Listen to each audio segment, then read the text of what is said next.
Check, check, check. 1, 2.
IVP Sports presents the Buffalo Wild Wings High School Game of the Week. Also brought to you by Fairfield Federal, North Body Shop, the Frank E. Smith Funeral Home, Pizza Cottage, The Carriage Company, Fairfield County Adam H., The Savings Bank, Sheridan Funeral Home, Personal Touch Party Rentals,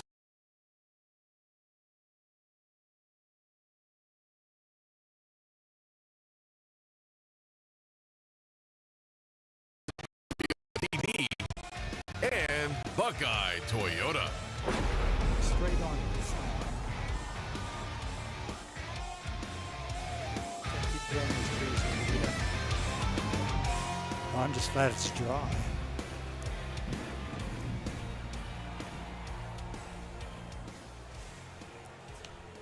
Hey, good evening, everybody. Welcome to the IVP Sports High School Football Game of the Week. I'm Jared Stewart alongside Tim Shoemaker. Tonight, we're at Fulton Field at Lancaster High School for the opening of the 2026 high school football season. There's a buzz in the air, Tim. The Jeremy McKinney era of Gales football starts tonight, and there's a lot of excitement around it. There is, and you know, the whole thing is when you change coaches and things, there's stuff that happens, and there's always going to be adjustments and thoughts and ways that make it different, and you're going to bring out some people who want to see what's going on. Let's get to the pregame comments and talk about personnel. It's brought to you by Personal Touch Party Rentals. Carol and Eric Whittington would like to invite you to stop by Personal Touch Party Rentals and events in Lancaster, servicing the Central Ohio area since 2003. They would love to help you plan your next event, all with a personal touch. Stop out and see their showroom on Hubbard Drive in Lancaster. Tim, when we talk about these two teams, Obviously, the teams last year played to a 1 point. Lancaster won by 1 point. However, there's not just that going in this game. These two coaches have a lot of history. They do. Coach Birchfield spent 17 years at Bishop Hartley and had outstanding success. I mean, he won 3 state championships there and won 168 games, almost an average of 10 wins a year. So, and he took Darby over last year. And talking with Coach Birchfield, he's really optimistic. They only graduated 6 seniors. Wow. So he's got some key players back. They are big and huge and strong on the offensive line, and he loves to run the football. We've seen that in the past when he was coaching. On the Gales side, we talked about the excitement in the air, but not just in the air, but on the field as well. 76 total players in just grades 10 through 12. 31 of those guys are seniors. That's it's not like it's an overhaul. Yeah. You're going to do some things differently. Right. And that's the thing. It's just how quick will they adapt and do that. And when you look at their personnel, probably didn't show much in the 2 scrimmages. So now it's for real. Our third member of our broadcast crew joining us once again this year, Marion Royster. He's down on the sideline. Marion, it is a hot night as a football player. How do you prepare for that? I'm sorry, repeat that, Jared? Yeah, I said it's a hot night, especially on that turf. How do these guys prepare for that? It actually has to happen way before tonight, right? Yeah, I mean, Jared, these guys are really just going to have to come out ready to play. I mean, that's really what it boils down to, especially with, a new regime coming in here in Lancaster, and also with Hilliard Darby, they're going to have, under the second year under Coach Birchfield, it's really going to be an opportunity for them to get back what they missed last year, really kind of capture the momentum that they were hoping to get last year, and for Lancaster, again, just trying to bottle that up and take that into the season. The Gales will kick it away. It'll be Wyatt Crutch kicking it for Lancaster. And we are underway for the 2026 high school football season. The kick will roll out of bounds.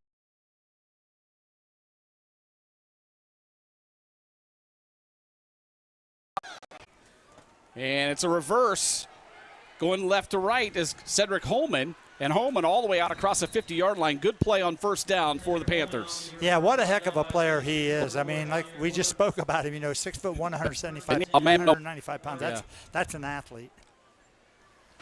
Coach McKinney's new, and they've played. These coaches have played each other, and we can talk about that history, later on. But Coach Birchfield wants to run the football. Mm-hmm. However, he's got to do it. But he's also bad big plays here because he's got some athletes that he can throw big plays to. Marsh, once again, this time handoff goes to Cornegay, and he'll pick up a few on the play.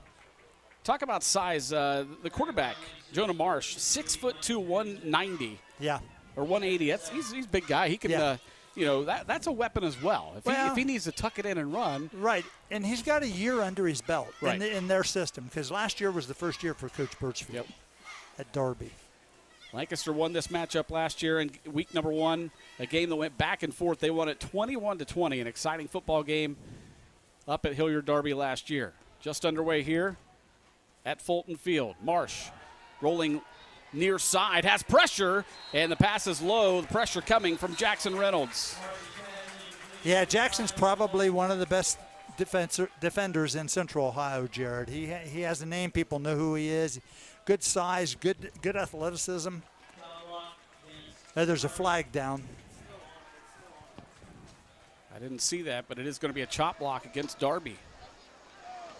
There's a good look at Coach McKinney. He'll say back him up and replay second down. Especially to teams that like to run the ball. Right, absolutely. But you still have to stop them. But that's a big penalty. Takes them all the way back to the 41-yard line, their own 41. Lancaster's got 4 up front, 3 down, 1 up. Marsh works out of the shotgun. He puts Cornegay right beside him. Check that. It is Isaiah Miller. Miller takes a big hit. Coming in late. Darby's number 7, Brandon Greenwood with the carry. Burke, just a sophomore. Burke, man, big hit there. Isn't that what you call delivering the mail? Oh, yeah. Third down and long here for the Panthers. Call it 3rd and 17.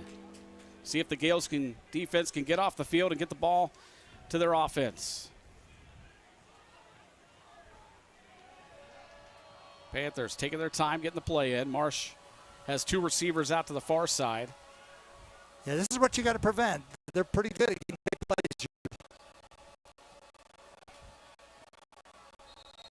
And we've got a delay of game. Back them up even further. Early season stuff right now, Jared. Right. Just early season. He's also bad big plays here because he's got some athletes that he can throw big plays. Marsh, once again, this time handoff goes to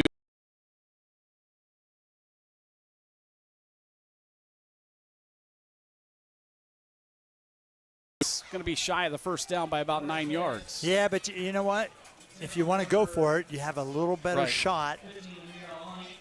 Amir Alani was the intended receiver. I guess he did not haul it in over there on the far side. Well, now you got to punt it. I mean, everything for a while, Shu, is going to be hard for us to see. We've got the sun blaring right in our eyes. Yeah, we're facing the beach, I guess. Feels like it, too. I know. Probably good we don't have a camera on us this year. No, not for now. Lots of sweat. The punt is away. Rugby-style punt will take a bounce and be fielded on the bounce. Whoa, that was dangerous. Yeah. Was that Gordon back there? Yeah, that was Jameer Gordon. All right, Shu, let's get to the keys to the game. Keys to the game tonight brought to you by North Body Shop. Since 1979, North Body Shop has been providing professional auto collision repairs on all makes and models. Don't think of going anywhere else to get your vehicle looking like new again. Well, for the Gales offensively, they want to have drives and try to make Darby defend the whole width of the field. Yeah. But they got to get drives, not just big plays and whatever. Those are all fine, but you want to take time and run the football. And for Darby, they felt defensively they got to control Gordon more than anything else. Find out where he is. He's going to – I think Coach McKinney wants –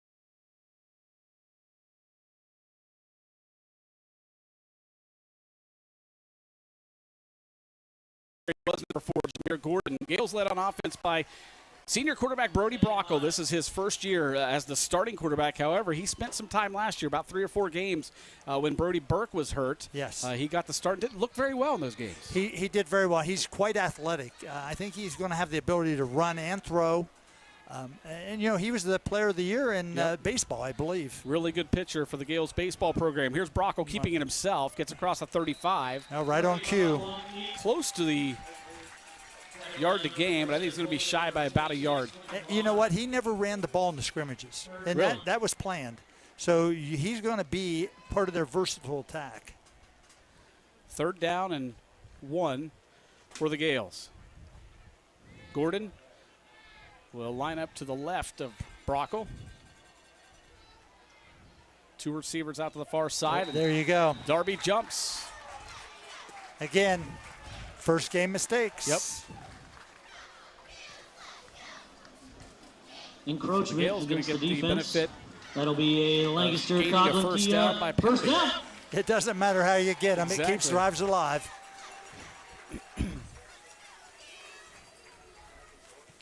So 1st and 10 Lancaster at their own 41-yard line. 3 receivers to the near side. Gordon stays this time to the right of Brocco. Brody hands it to Jameer. Jameer across the 45-yard line, and he's going to pick up 9 on first down. Yeah, just excellent up front right there, Jared. He only needs a crease. Yeah. He's very good at reading and seeing the field. And watch this blocking right up front here. It's a small little window, Jared, but he got through and made 9 yards, and that's awesome. It's a great look on our replay. Tonight's replays are brought to you by Clear Sky Rehabilitation Hospital. We can just refer to our you know, these guys they jumped on board in basketball, and we're happy to have them with us again this year. Clear Sky Rehabilitation Hospital. Check them out. They're over by Target on North Memorial Drive. Brocco swings it out to the left side. It is caught for a first down and more. Kellen Knock hauls it in and gets across the 40-yard line. Good looking drive so far for the Gales. Yeah, you know, Coach McKinney talked about how Canuck, he does route running really well. He's really smooth. And right there, you know, that's a simple play. I mean, that's not really a route as much as read the defense if they're playing off outside coverage. Yep. Get him the ball and let him play. Good look on the clear sky replay. 1st and 10 Gales. Brockle turns, hands to Gordon. This time a great job by the Panthers. They snuffed that one out, and going to be a loss of a couple on the play. Yeah. Kyrie Drummond, who's in the middle there, he's 6'7", 320. Wow. He moves. He doesn't have to move far, Jared. He takes a lot of space, and he moves other people out of the way. Yep.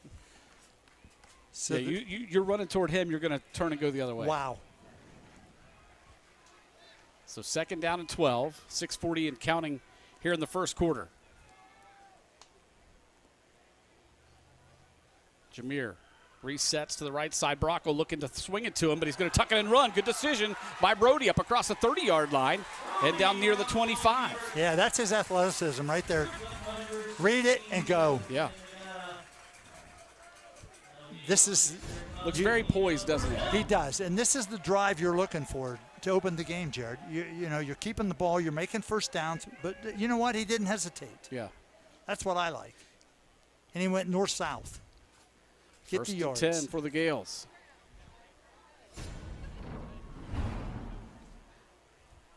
Three receivers once again to the near side. Brockle hands it to Gordon. No, he doesn't. He fakes it, looking for somebody downfield, and nobody's open. Now they've come open because what happened there? He created that himself. Yeah. They had to account for him possibly running. They did. And that created an opening for him to get it off to Elijah Brown.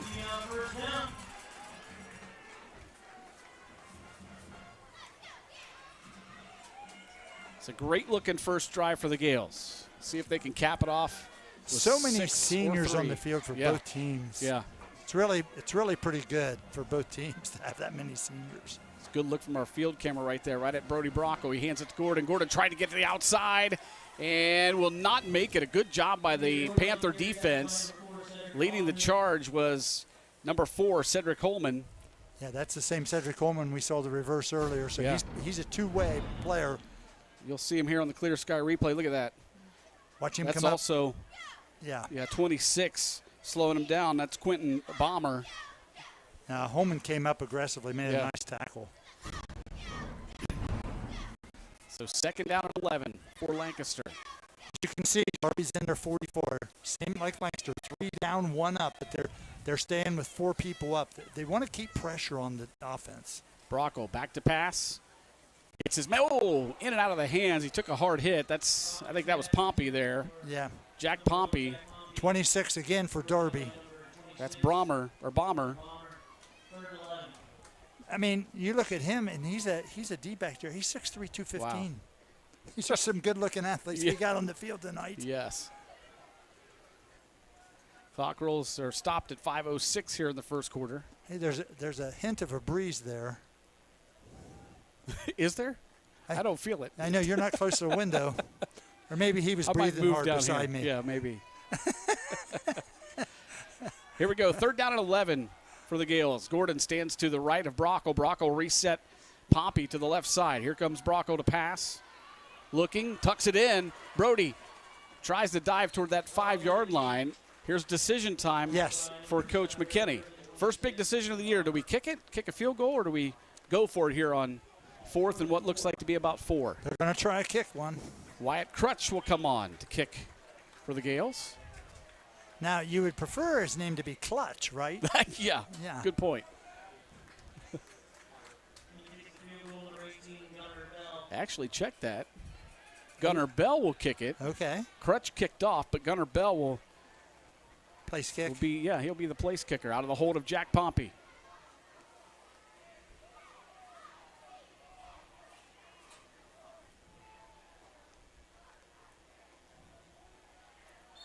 Good job by Pompey. A little bit of a high snap, and a flag comes in. Was it a delay? Move?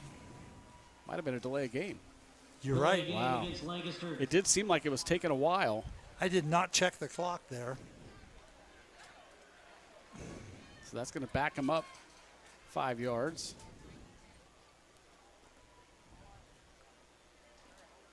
So we'll see where he puts it down. Looks like it's going to end up being about a 30-yard field goal if they attempt it from here. Official's mic is not working, it doesn't seem. He was going to try to mic it through the system here, but it doesn't seem to be coming out, does it? Now we got a little bit of confusion here. Official stopping. They move the ball over to the left hash, and now the official going to come in and move it back to the middle. And they're going to put the tee down, looks like at about the 18. So it'll be a 28-yard field goal attempt for Gunnar Bell out of the hold of Jack Pompey.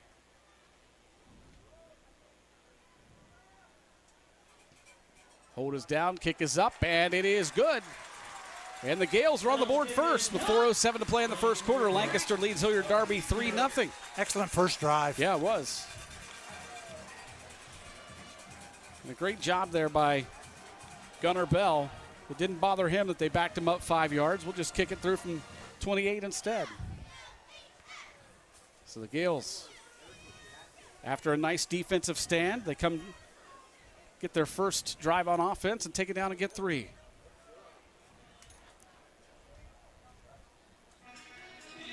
Now Crutch will tee it up to kick it off for Lancaster. Here's the clear sky replay. Look at this. Great look there from Tom Russo's camera, and I believe that's from Jason Roush's camera. Right down the middle. Gunner knew it too. Well, as we all know, year after year, we talk about how important the kicking game Absolutely. can turn a game and a season Yeah. from good to great. Of course, Coach McKinney has been blessed with kickers everywhere. Bloom wh- Carroll, he had some good ones. He's got a good one here now. On the return, Yeah. this is Cedric Holman, and Holman going to be wrapped up inside the 15-yard line. Yeah. Actually, they'll mark him dead down at the 16. Yeah, nowhere to go. Jackson Hutt on the stop for the Gales. So back on offense come the Panthers, led by their big quarterback, Jonah Marsh. Well, like we said, good drive, 13 plays, 77 yards, and you get 3 points out of it. That's an outstanding drive. Yep. Start the game. Handoff to the first man through. Trying to follow that big offensive line, but a good job by the Gales to hold them back. Hey, I want to say thanks to Sheridan Funeral Home. We didn't get a chance to thank them they are a kickoff sponsor once again this year, as they have been for several years. Sheridan Funeral Home is proud to be supporting high school football. They've been serving the communities of Lancaster and Fairfield County for over 100 years. So thanks again, Sheridan Funeral Home, for sponsoring high school football, as they have been for several years here with IVP Sports. 2nd down and 7 for the Panthers. Marsh will hand it off. This is Conagay, and Conagay wrapped up once again, hit hard right about the 21-yard line. You know what I'm seeing right now out of the defense that we saw in previous stints where Coach McKinney coached? They are swarming to the ball. Yes, they are. And that is not a natural thing, Jared. That has to be taught and a focus on Right. that you continue till you hear the whistle. Yep. 3rd down and 6 for Darby. Big play on both sides, actually, momentum-wise. This time, Marsh going to go under center. Looks like some confusion here with some running backs. Don't know where they're going. Now they get set. I formation. No, it wasn't an I formation. Kind of looked like it. Here's this reverse. They got some room. Holman coming around the near side, wrapped up. You know, he's one of those guys that you have to identify in the offensive set where he is. Yeah. You've got to identify that. Yep. That's an outstanding call from Darby. Mario, we've had almost one full quarter. What's the energy like down there on the Golden side? Excuse me. What's the energy like on the? Does it feel a little bit different tonight, opening night? I think it really. Having some trouble with Marion's microphone. We'll get back to him in just a moment after this play as Marsh drops back into shotgun formation once again, more like a pistol formation. Once again gives it to, this time it's Braylon Griffith, and Griffith just pushing the pile all the way out near the 40-yard line. He'll actually get across the 40 to the 41. Second and short. Go ahead, Marion. Yeah, as you were saying, Jerry, the energy definitely is different. You can feel it on the sidelines. You know, you're always going to get something with game of the season, but it's just a little amped up, you know, thus far, so far in the game. You can really tell the difference, and Lancaster's taking advantage of that. Yeah. Second down and short here for the Panthers. Clock rolls at 1:20. Now that play really reflects how Coach Birchfield wants to play the game, Jared. Right. He wants to pound on you with those big linemen, tough backs. Once again, this time it's Griffith. They'll go with Holman. They'll go with Cordigay. They'll go with Griffith. They've got a three-headed monster in that backfield, and this time wrapped up. They let him play a while there. They did, didn't they? I thought that it was going to be whistled. Dude, They giving him the first down? no way. What? That was like no gain. No. Down to 41. How are they moving the chains? Let's see that again on the clear sky replay. Yeah, I don't know. Let's see. Watch here. I thought forward progress was actually stopped. So did I. Be with you. Like right Look there. where the linesman is. Yeah. I don't know. Wow. Here's a handoff again right up the middle. Cornegay this time, and he is stopped. And right about the line of scrimmage. Well, you got to remember, it's first game for everybody. And it's different. You can do all the scrimmages. You can play all the scrimmages you want, but it's not the same. Right. I used to say when they turn the lights on and cook popcorn, the game's different. 2nd and 9. They'll give him 1 on the play. And that is the end of the first quarter. Lancaster with a successful first quarter. They lead at 3-0 over Hilliard Darby. And tonight's first half scoreboard sponsor is the Buckeye Automotive family. The Buckeye Honda, Nissan, and Toyota dealerships would like to wish all of the local athletes best of luck this season. Learn more at buckeyecars.com. Tim, our IVP media crew had a chance to tour the new building here at Lancaster High School. I'm not sure if we have the footage ready yet, but they do have some footage of that. And tell you what, if you haven't had a chance, here it is. If you haven't had a chance to just drive down in and see this building, it is an absolute beautiful new building. And I know that my daughter, being a junior, she's very excited to go to this new school. It does change the total attitude of community, the students and things. And, you know, this is sadly, the demolition of a building that was absolutely tremendous since 1963. But this is remarkable. I have had the pleasure of walking through the building and seeing different things. And I tell you what, it was well thought out and very well designed. I have not had a chance to be in there yet. I'll be in there on Tuesday. Yeah. We have our district opening day. And I'm looking forward to it. I've heard very good things. I've seen very good things in pictures, and just a beautiful, beautiful facility that everybody here in Lancaster can be proud of. Absolutely. And if you can just be patient with a little bit of parking trouble for the first couple months, it'll even itself out. And actually, I think there will be more parking once the old building gets torn down. I agree. 2nd and 9 here. Marsh rolling out to the near side, has pressure, and again that pressure forced him to throw low. And once again, it's Jackson. Is that Jackson Reynolds? Yeah, Reynolds athletic. He put the pressure on really quick. Once he saw the bootleg, he said, "I'm going after him." Both times that we've seen that, Reynolds has that pressure, and the quarterback is thrown a little bit low. Yes, the pressure affects passing. Yeah. And the great thing about that is he doesn't hesitate again. Right. He's just shot out of the cannon, and he's identifying. Big 3rd down right here. Gales want to try to keep Darby, not just hold him on 3rd down, but keep him on that side of the 50-yard line. They did it last drive. We'll see what they can do here. Marsh again, shotgun formation. This time he hands it off in the middle to Cornegay, and a good job by the Lancaster defense. See who was the lead man in there. I see 54 and also 66. Jared, that's the old wing T counter. We've seen that over the years quite a bit. And when you start to over pursue, but Lancaster had enough discipline to stay home and wait for that counter handoff. Landon Evans and also Aaron Daniels in there. Gino Capretta getting in there as well. 4th down and 7 for the Panthers. Jameer Gordon back deep for the Gales. Boy, punter is only He's not very far back, 8 is yards. Pretty amazing. And And it's a it's a short fake. snap. That's why. Go to snap it to Braylon Griffith, and Griffith's not going to make it. He's going to get to midfield, and that's all the farther he will get. That's Ryder great. Smith on the stop for the Gales. That's great preparation defensively, Jared. Yep. And Coach McKinney halfway on the field meeting his guys. He's excited about that defensive stop. Well, that may have been what we saw. That may be a key to this, knowing that this could be a, fake punt. But look at the pursuit again, Jared. Look at all the blue shirt jerseys going. Don't give up. Coach McKinney prides himself on defense. I was told last night that we had a junior high game, and our junior high 8th grade team played very well on defense. And one of the 7th grade coaches told me, "You wait till you see this defense, Coach McKinney, tomorrow night." And so far, Yeah. living up to the billing. First and 10 Gales. Rocco with Gordon to his left. Brody rolls to the near side. It's an option play. Pitch it out to Gordon. Gordon across 50, and we pushed out. A little different look there. Yeah.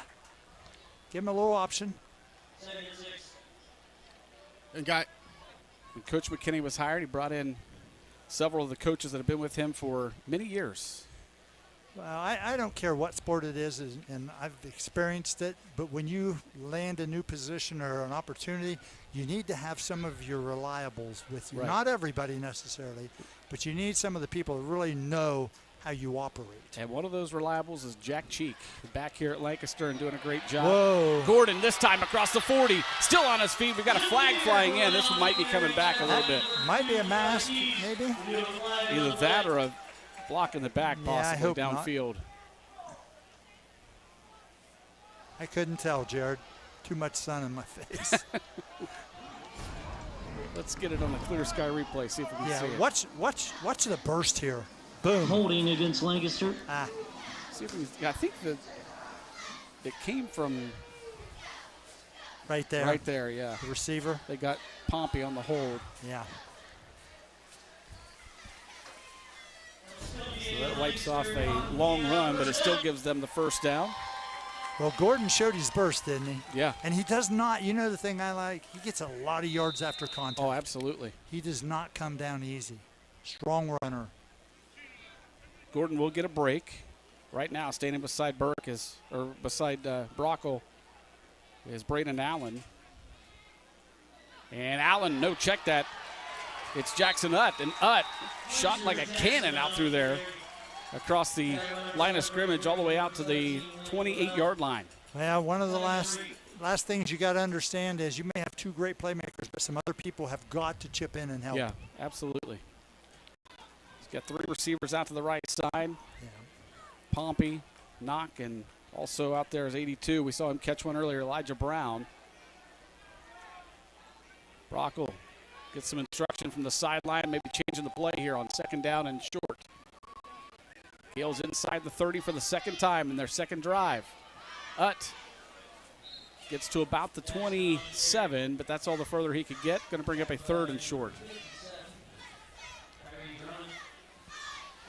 and Drummond on the stop for Darby. Yeah, Gordon back in. And guys, one thing I got to say that I'm super impressed.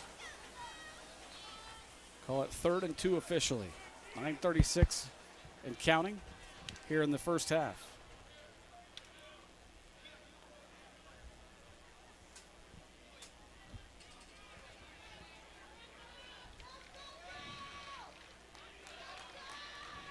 Brockle, long snap count, look at the pass, and looks like a little bit of miscommunication, but he hit his man anyway.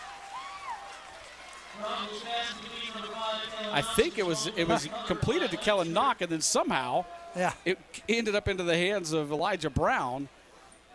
You're But right.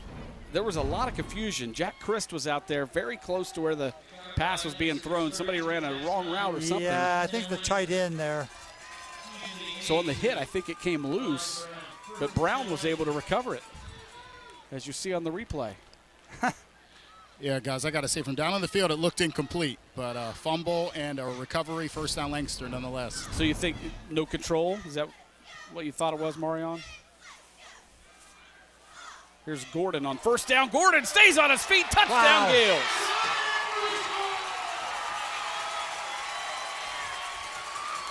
Jameer Gordon. You're not going to get him if you just try to arm tackle No, him. it's going to take what they say, it takes a village. And Gordon scores it. Back on to kick the extra point will be Gunnar Bell. Right now the Gales up 9-0. Bell trying to make it 10. Out of the hold of Jack Pompey. Good snap, good hold, and did he get it? No, he did not get it. But the Gales put the score on the board, make it 9-0 here with 8:42 to play in the first half. Marion, I tell you what, Jameer Gordon is one fun running back to watch, is he not? I mean, he's got pretty much everything you want out of a running back. He's fast. He's got some moves. He's tough. Just a fun one. Yeah, he's incredibly impressive. More than anything, I've been impressed with his ability to run between the tackles. Yeah. Runs through there with no fear, physicality. Despite his size, he's just done a tremendous job. And I've got to say, you talked about the energy. What's really jumping off the page for me, Jared, with Coach McKinney is the discipline of this Lancaster football team. You know, they had the fake punt. Everybody stayed home, stayed in their lanes. Offensively, defensively, they're not making mistakes themselves, and they look incredibly crisp on offense. They're just doing everything right, and you can tell they're well coached and prepared to play tonight. That is a great point, Marion. So far, Darby has been penalized, I believe, twice. Nothing for the Gales yet, but it's still a long game. They've looked great so far. We got to see if they can keep with it here. 9-0 the score, 8:42 to play in the first half. Kickoff will be taken way back at the 4-yard line. It's taken by Conagay, and he gets out across the 30. Pretty good return there. He gets to the 30, and that's where Darby will take over. Well, so far, the Panthers have had 2 possessions, and they have not crossed the 50-yard line. No, 2 punts. I mean, Well, this one fake punt. Well, But, yes. But you're right. But this put them in punt formations, Sure. I should say. But, you could not ask for a better start. Right. To the first game of the year. You get 2 scoring drives, 2 for 2. I mean, you got to be pleased. Absolutely. But like you said, there's a reason you have to play all 4 quarters. And they're very disciplined as well. You're not seeing any late action after the play. No. Marsh this time dumps it off to number 15, and big hit there. Yeah, but I tell you what, the Lancaster defender, number 29, he did a great job of getting to the outside and created a penalty. It's Isaac Sweat. He did a great Just job, a sophomore. Jared. And you want to push those plays back in towards your defense, which should be, coming after the football. And he did that, and he got a penalty because the offensive player tried to block him. Yep. Watch here if we see a. And the clear sky replay, if we can, I think our monitor, we lost our monitor here, but there we go. We got it back. Wow. So that backs him up again. Yeah. We got 1st and 20. Yep. Those are hard to be successful. Isaac Sweat, the 5'10", 161-pound sophomore, making that happen on the last play. Now you got Holman out here on the right. You still got to know where he is, Jared. The 2 number 4s, you got to identify. You only got to remember 1 number tonight. Yeah. 4. That's true. On 1st and 20, it'll be Marsh. There he goes. Yep, here comes 4. He'll take the handoff, Yep. go left side, and that's going to be another penalty on the Panthers. It's going to be a block in the back. So that one's coming back as well. Well, the key is the defense is creating those by getting pressure coming up the line, Jared. And the blockers are trying to do their job, but they're out of position. See the sign from our official? Yeah, the microphone is not working. They usually have it piping through the speakers here at Fulton Field, but it's not working tonight. We'll get to those officials shortly.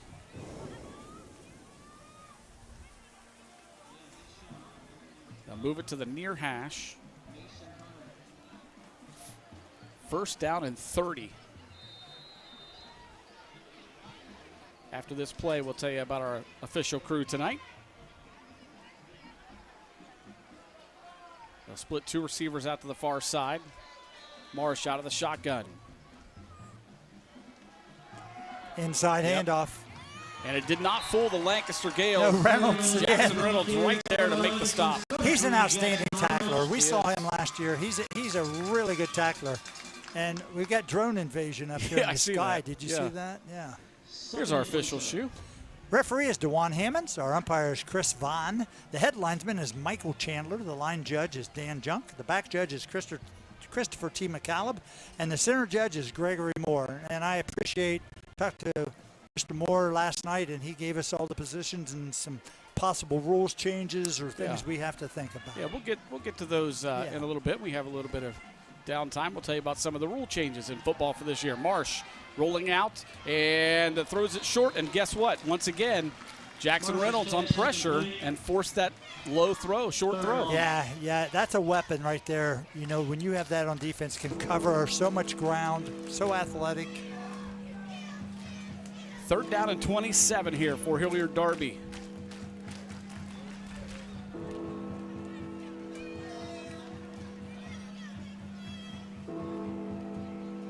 Not too many plays in the playbook for 3rd down and 27, especially when you're a running team like No. Well, the thing is, a couple times we've seen is he's gone to his left, and for a right-hander, I just think that is a tough get to get any distance on a throw. Yep. Marsh under center. Drops back to pass. They're just going to loft one down the field. He's got a man out there. Double coverage, and that's going to be a pass interference. That's a good call. I think he had the jersey, and you didn't need to do that. You had triple coverage on him. See, Marsh got a lot more distance. He just went straight back that time, and he wasn't on the roll. That's a much easier throw for him. But remember, not a spot foul here in high school football. You'll see it.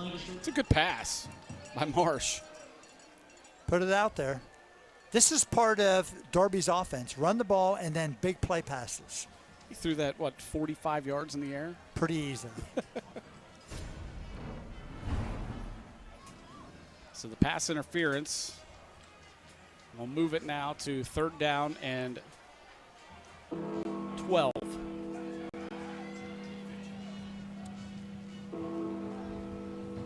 Notice they're putting Gordon in on defense. Yeah, I saw that. That's interesting. 2 plays, yep. We play out on the corner. This time Marsh goes back to the shotgun. That last time he was under center. He's going to roll out to the far side. Yeah, again, going left. And he's got his man. It's caught for a 1st down at the 41-yard line. Caught was made by Mason Hunter. Excellent throw. Again, rolling to his left and having to throw across his body. This is a tough throw. Here's the clear sky replay. Reynolds is trying to get there. Yeah, he's got to open his body up. Yeah, it's a tough. While you're running to the left, that is really difficult to do. Really a great route by Hunter as well, guys. Way to get open. You know, he ran that comeback route, but he really sold it to the DB, so that way gave him the space to open up on the sideline and get open. Yep. Marsh hands it off. In the middle, it's Cornegay, and he's going to get out near the 45-yard line. Short gain on the play. Yeah, that's the 3rd or 4th time we've seen that inside counter, you know, and Lancaster's done a great job of staying home. 2nd down and 7. 6:02 and running here in the 2nd quarter. I'm looking at the right tackle here for Darby. He's pretty big. He's 6'8", 320. Wow. I guess he is. Marsh going to tuck it and run this time. And it gets hit right about the 49 and drives forward just across midfield. Yeah, that's a good play, though. I mean, now the quarterback, you got to be accountable for him. Yep. We talked about his size. I'm telling you, I think those kinds of runs right there up the middle, you're going to be able to do that with your quarterback, whereas some teams can't. No, not at all. It's a big look at him. I mean, there's the right tackle you talked about, Shu. 78. Aiden Zyme. 3rd down and short here. And I think forward progress going to give him first down. Tough yards, though. Yeah, it was. Griffith on the carry. On the carry was Braylon Griffith. And this is the first possession that Darby has been across midfield. That's just good, hard-nosed, tough yards, man. Yep.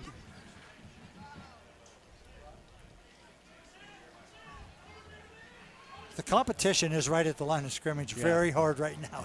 It's interesting and fun to watch for me. First and 10 Panthers. Marsh with Griffith to his left. Looking to pass, has pressure from the far side. He's going to be sacked in the backfield. Coming in for the Gales, number 20, that's Isaac Boyden. He came untouched. You know, he's one of their versatile defenders. He can play down. He can play the linebacker. They move him around. Watch him come hard. Again, no hesitation, Jared. And he's got some speed, too. Yes, he does. Great job by Boyden on the sack there to back him up and make it second down and 15. If you're going to play defense, you better play with some spirit. And he's got it. Marsh back to pass again, has pressure, a little screen pass. Caught out there by Alani. Yeah, that's a good call. That's no different than a run. Right. You're throwing it, lateral almost out there and getting him in space, and Lancaster covered it up pretty well. Third down and 11. Clock rolls at 3:30 to play in the first half. Gales up 9-0. Field goal on their first possession. Scored a touchdown on the second possession, but missed the extra point.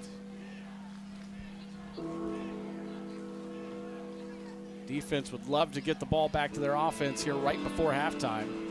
If they could get a score before halftime and then they get the ball to start the second half, be some big stuff. Here's Marsh looking to pass, hits his man at the 46, still on his feet. It's going to be first down yardage for Cedric Holman, all the way down inside the 30-yard line to the 26. Super talented. Good job of getting him the ball in space. He makes people miss. 6 foot, 180-pound senior. You mentioned this Darby team, lots of experience coming back from last year's team. They didn't lose very many. Did you see the clear sky replay? Yeah. I mean, that's great play out on the perimeter. And Coach McKinney going to call a timeout. Pretty good time to use one right here. Yes. With 2:37 to go in the first half. Your defense been out there for longer than they have so far tonight. That's true. Our timeouts are brought to you by the Carriage Company, located at 1031 North Memorial Drive in Lancaster. Stop by and see Brian and the gang for some sweet deals. How did I do that? Did I do that okay? Learn more at carriagecompany.com. We'll have to ask Brian if I did that right. I think we've got a shot back inside Lancaster High School. We lost our monitor again. We'll see if we can get that back. I promise I did not touch anything. So the beautiful new gymnasium. There it is. Look at that. That's the competition gym. You need to clarify because they also have the auxiliary gym, which is 3 full courts that they'll be able to use for practices, some competition if they need to. Volleyball. Volleyball's already there's the auxiliary gym. That's where volleyball's been playing so far for their scrimmages. And then I think up next we'll see the new auditorium at the brand new LHS. There it is. That's awesome. I love the orchestra pit. Oh yeah, That that's is cool, isn't it? well thought out. Yeah. All right, back to live action. 2:37 to play in the first half. Out of the timeout, Darby has first and 10. Marsh looking to pass over the middle, and it's intercepted. Intercepted coming across the 20-yard line. I believe that's the freshman Landon Burke. No, check that. It was a Carter Cotton. It was Landon Burke, 19, not 15. Burke read that perfectly. He sure and just did. cut right in front of the receiver. Yeah, Watch it right here. Watch here. You got the fake little play action. Great job by Burke. Yeah, from his safety spot, Jared. The sophomore making plays on defense for the Gales. So Lancaster gets the ball back. 2:29 to play in the first half. And Burke is fired up on the sideline. Gotta love it, right, Marion? Football Friday night. Absolutely, yeah. Good, great play for him as a sophomore, making a big play. He read that one like a book. It's almost like he knew that play was coming. He saw the formation, read it correctly, sat on the route, and made an excellent break on it. Just a great play all around. Brockle hits it off right up the middle. Hutt on the carry, gets out to the 29. Short gain, second down and 8 coming up.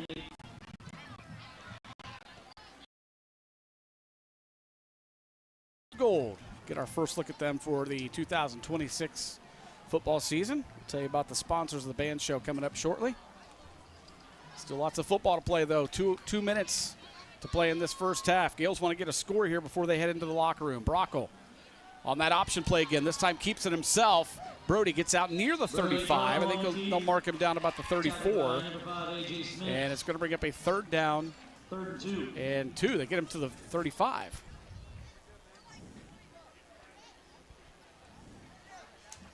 But he's going to spot it on the 34. Okay, third down and 3.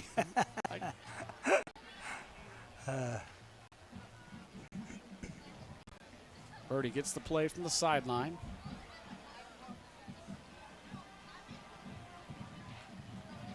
Send his receivers out to the right side. It's Elijah Brown split out way far to the right. Jack Pompey is beside him. Again, this is where you want the defense to have to cover the width of the field, Jared. You got them spread out. Yep, Kellen Knock and Brett Toronto on the near side, and Coach McKinney going to take a timeout. And once again, we tell you that our timeout's brought to you by the Carriage Company. I think the official trying to get that microphone to work. You got a little bit of feedback.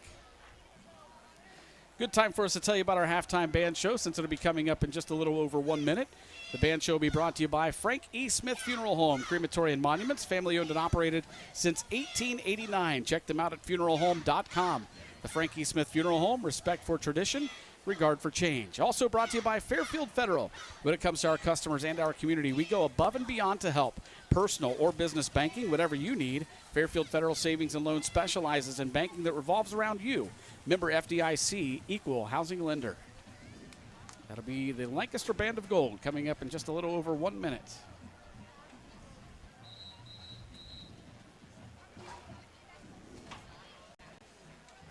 Out of the timeout, Brock will work out of the shotgun. He'll have Jameer Gordon to his right. 2 receivers to the right side, 1 to the left. Gordon takes the handoff and not going to get the first down. Yeah, number 3 did a great job of staying home, made a good tackle for Darby. That's Brock Jackson.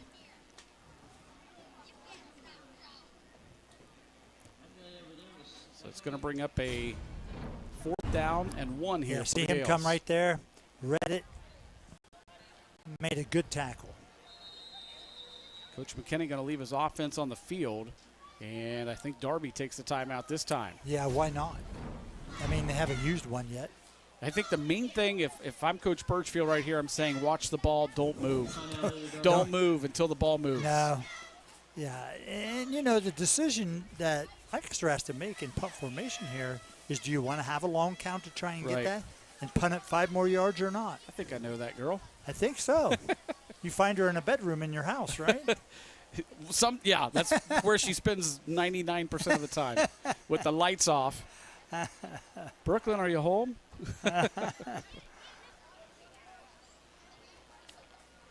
So 4th down and 1 for the Gales. They left their offense on the field. We'll see what they do out of the timeout here. This time they bring out the punter. It's number 75. That's Ethan Chambers. Back deep, number 4, Cedric Coleman. But keep in mind, they still have that up back there. I think that's Brett Toronto. Yeah, I don't think No, that's you Carter Carlisle. Do you direct snap it, or you just go ahead and punt No, it away? you can't 45 do seconds. that here. No, you got to play the percentages. Good snap. Good end over end punt. Will be taken at the 35-yard line, and a fair catch is called for and taken. And Darby will take over at the 35 with 39 seconds until the first half, or until halftime.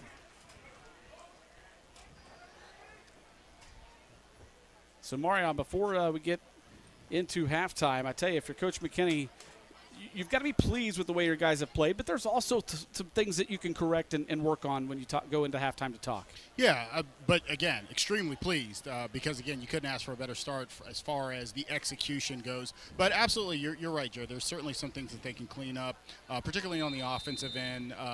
Maybe, when they get, third and long, things like that. But, defensively, again, they have, pitched a shutout thus far, looked incredibly sharp, been, like I said, disciplined, stayed home, and as you see there, another penalty, not a whole lot of pre-snap penalties, just looking great out here.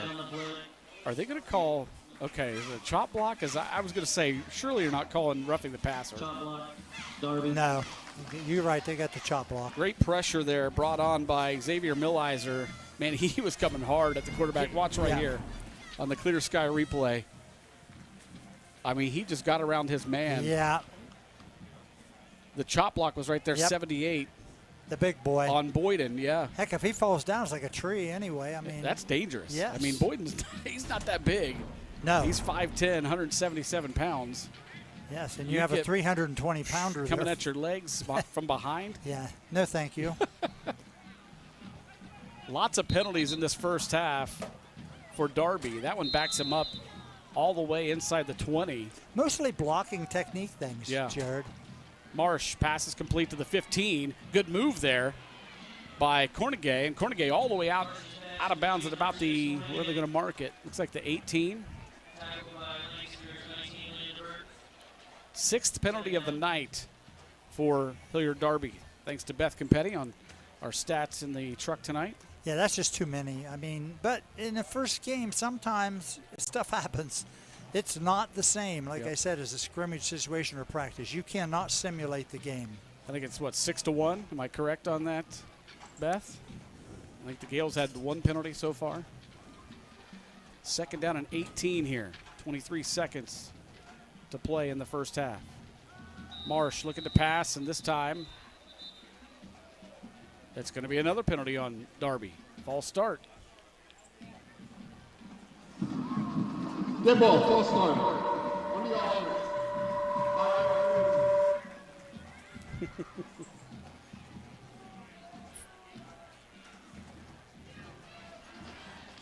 First game jitters for the microphone, right? Yeah, you know, there's always things that never quite go the way they should. Trying to get the play clock reset, I believe.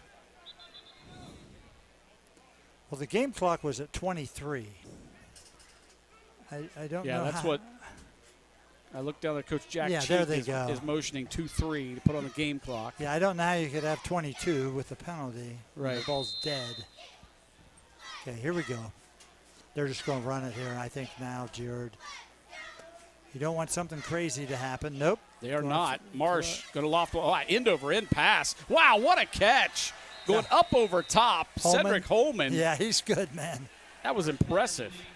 That pass was definitely one that Marsh would like to have back. It was end over end, but Holman, man, he did his job and went up high and got it. Watch this on the replay. Strong hands, Jared. Strong hands. Watch him go up and pull this back to himself.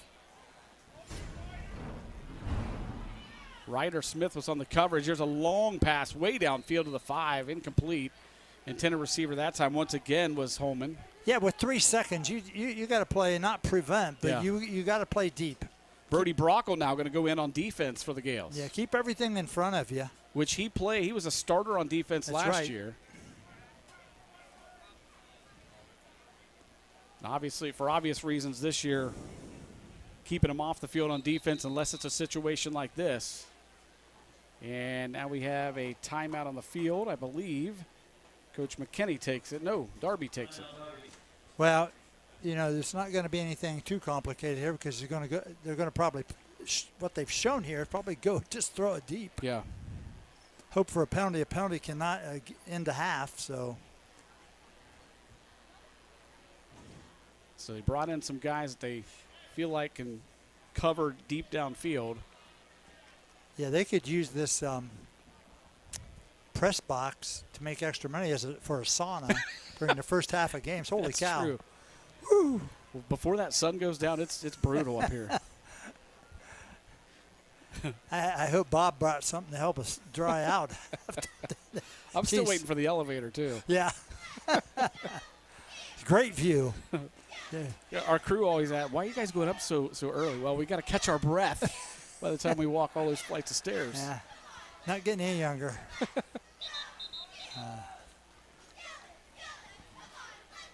Second down and 10 here. Should be the last play of the first half, barring a penalty. Marsh will go out of the shotgun.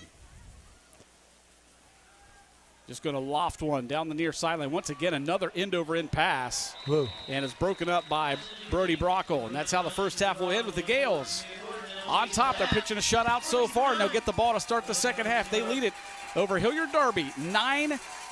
A great start for Coach McKinney's crew. We're going to take a timeout. We come back, we'll have that halftime band show brought to you by the Frank E. Smith Funeral Home and also Fairfield Federal. You'll see the Lancaster Band of Gold coming right up on the high school football game of the week.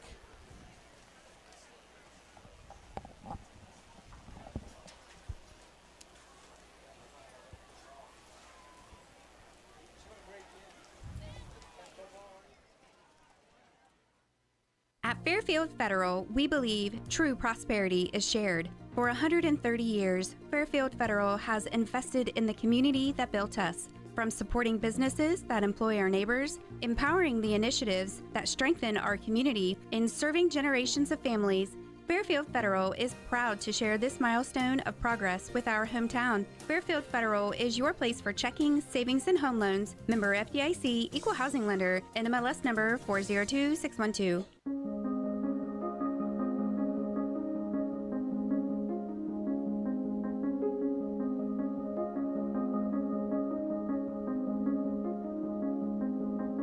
Clear Sky Rehabilitation Hospital.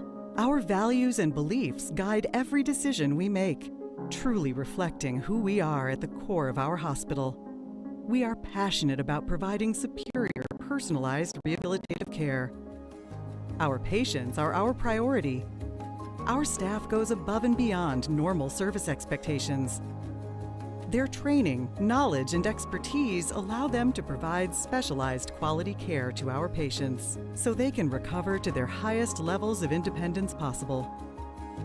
When our patients come through our doors, they're limited in their abilities, but our goal is to help them return home quickly so they can get back to doing what they love.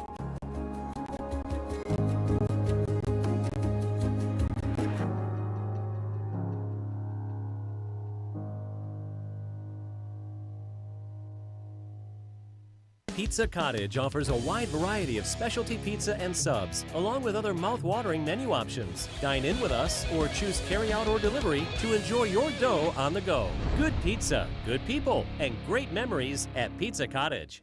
Life moves fast, and Buckeye is here to keep you moving. New dream job? Celebrate with a ride that feels just as exciting. Passing the keys to your new teen driver? Treat yourself to an upgrade you'll love. Family getting bigger? Buckeye's got the perfect spacious, safety-packed vehicle for every new arrival. Wherever life takes you, Buckeye Nissan, Georgesville Nissan, Buckeye Honda, and Buckeye Toyota are ready to drive you forward. Your life, your car, your choice. Choose Buckeye. Hi, I'm Carol Whittington, and I would like to invite you to stop by Personal Touch Party Rentals and Events, located at 1540 Hubbard Drive in Lancaster.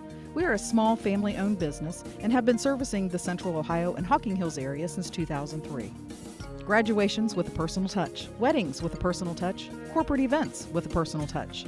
Please call us today for all your party rental needs, 740-689-6991.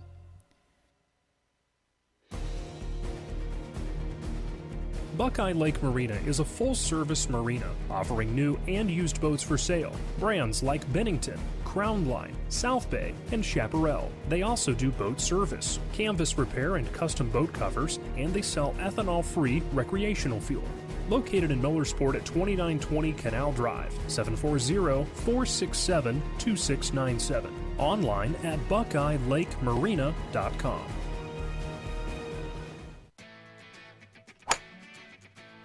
Swing into the Carriage Company and check out our sweet deals.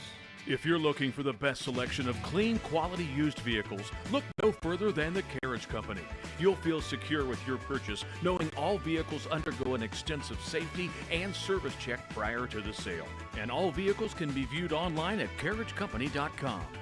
The Carriage Company, located at 1031 North Memorial Drive in Lancaster. The Fairfield County Alcohol, Drug Addiction, and Mental Health Services Board works with mental health and substance use providers in the community to provide prevention, treatment, recovery, and support for anyone in need. Individuals receiving therapy or treatment needing our support, visit the AdamH website at fairfieldadamh.org to learn more about resources. Together, we can break the stigma. The Frankie Smith Funeral Home and Crematory in Lancaster and the Johnson Smith Funeral Home in Baltimore have a long and wonderful history of serving our community. Feel free to give us a call at 740-653-0652. Stop in and see us at either of our two locations, 405 North Columbus Street in Lancaster and 207 South Main Street in Baltimore. Respect for tradition, regard for change.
He's gone. Ron Schneider down the near sideline for a touchdown for the Aces. We have a hold on the offense, number 20. That penalty will be declined. They'll bring up fourth down. We're going to give you this game ball here because you're a Tiberios fan of the game, and thanks for being here, Jacob. Thank you. The Polar Bears are your OAC tournament champions, first time since 2009. What an exciting finish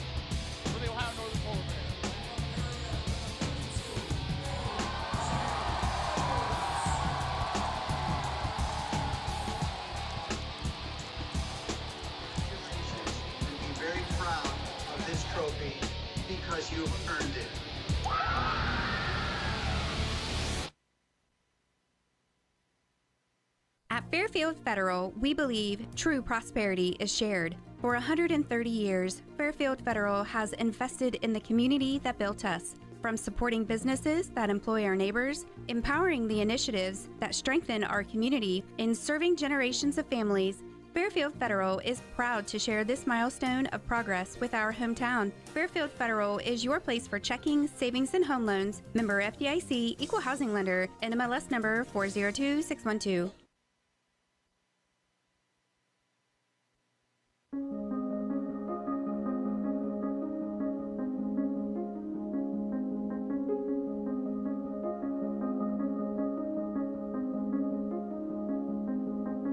Clear Sky Rehabilitation Hospital.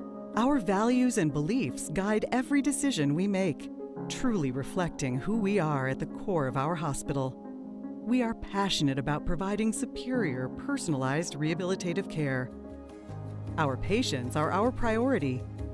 Our staff goes above and beyond normal service expectations. Their training, knowledge, and expertise allow them to provide specialized quality care to our patients so they can recover to their highest levels of independence possible. When our patients come through our doors, they're limited in their abilities, but our goal is to help them return home quickly so they can get back to doing what they love.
Thank you.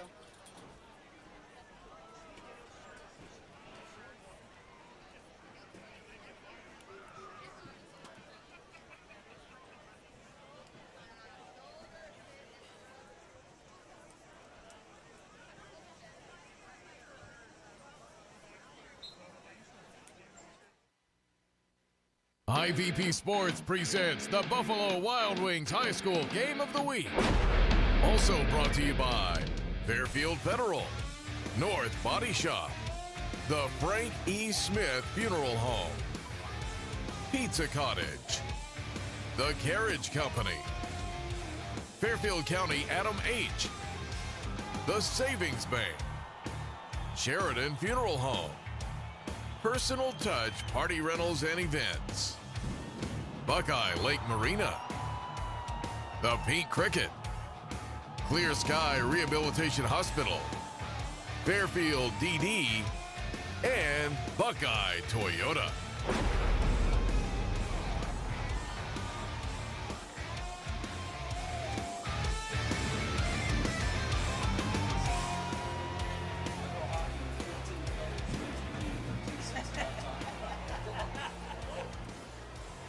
Hey, you get a blood. Yeah. Bishop Watterson, 28-0 over Wayne. Wow. Clear Forks beating Granville, 21-7. That's not unique to Granville. Columbus Academy, 29-0 against North.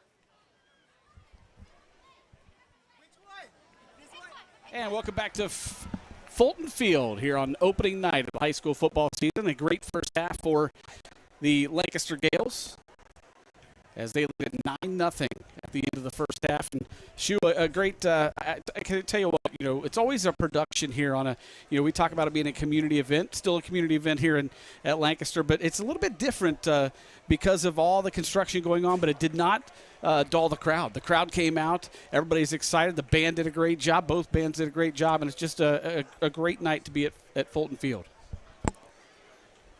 Yeah, I mean, it's active tonight, wouldn't you say? Oh, absolutely. Definitely active. So as we get set for the second half, is that better, Shu? Can you hear me now? Much better. Okay, all right, gotcha. I could read your lip, but I'm not great at that sometimes.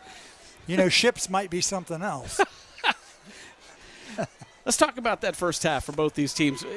Let's go down to Marion. Marion, if you're these coaches at halftime, obviously Coach McKinney excited. We talked about that prior to halftime. But for Coach Birchfield, he's got to be pretty disappointed in the discipline. They had a lot of penalties in that first half. I think Marion's having trouble hearing me. You could take that question, Shu. Yeah, I mean, I agree absolutely. Coach Birchfield's record speaks for himself. His teams have been outstanding. He is very high on this group when I got to speak to him this week. Hey, it's how you perform on the field that night. And right now, they have not done an excellent job at all. When like you mentioned, the penalties. Yeah. I think Marion, you back with us? Can you hear me? I'm sorry. I got you now, Jared. What's the question? I was talking about Coach Birchfield. We talked before halftime that Coach McKinney had to be very pleased with that first half. On the other side, Coach Birchfield has to be a little disappointed with the discipline. Yeah, I think if you're both coaches, there are things you can, you want to be, cautious of going into the second half. It's going to be a hard-fought second half. Again, for Lancaster, they just did such a great job of being disciplined, well-coached, staying in their lanes on defense, and executing on offense. And if you're Hilliard Darby, again, Coach Birchfield, you got to put some points on the board, okay? You know that there's, you got some explosive plays that you might have left on the field, a couple more, that you could have had there. So it's just, again, a matter of not beating yourself, continue to play physical, and try to get some points here in the second half. And by the way, tonight's game is brought to you by Buffalo Wild Wings. Thanks to Larry Tipton and the crew for great food, great service, and the best sports viewing in town. It's all at Buffalo Wild Wings in the Plaza Shopping Center on North Memorial Drive in Lancaster. Lots of football action going on around the state tonight. Actually, the season officially got underway last night with some games. We're going to tell you about some scores as we move along here in this second half as Lancaster takes the second half kickoff out across the 25-yard line. Jackson Utt on the return for the Gales. One score that really jumped off when I was checking these earlier is Pickerington Central right now down 21 to 3 at halftime against Gahanna Lincoln. Yeah, and we've seen Gahanna over the years. They always have excellent players. Yeah. And that one being played at Gahanna, so that helps as well.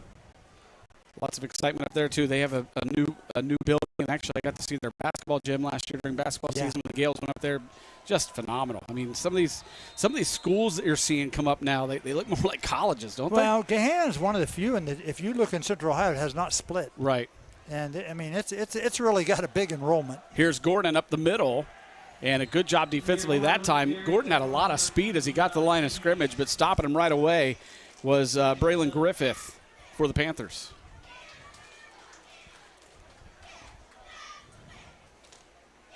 So Lancaster with a 9-0 lead to start this second half. Only had one possession in that first half where they had to punt. But just 3 possessions total. They scored on 2 of them, punted on 1. Second down and 8. Brockle hits knockout out at the 25-yard line. And Kellen gets across the 30.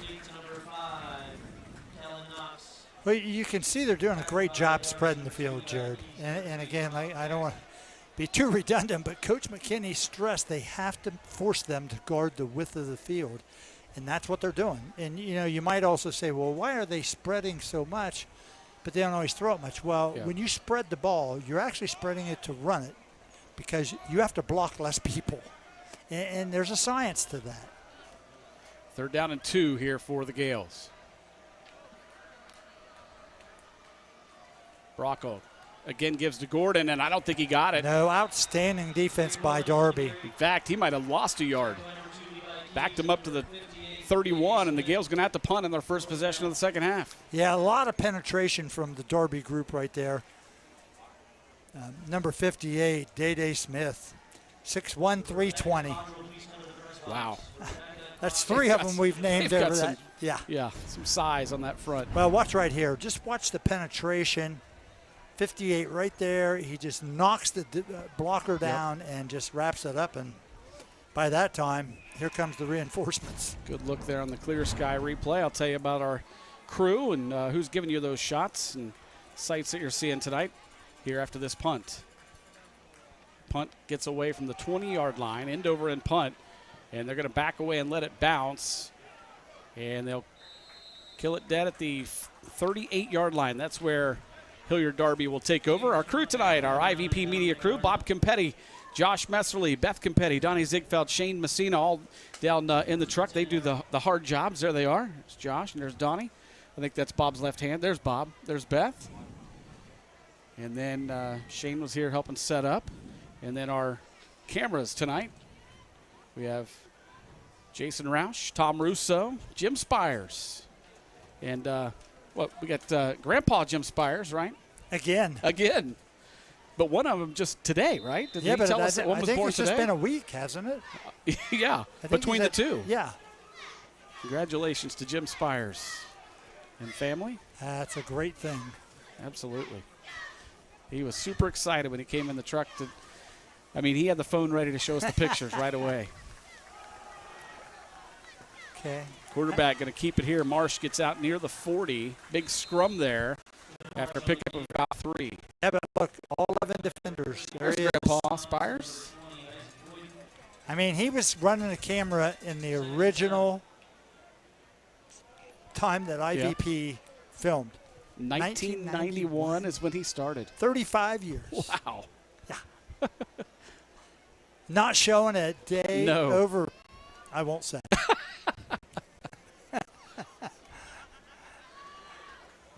Second down and 7 here. 9 minutes to play here in the third quarter.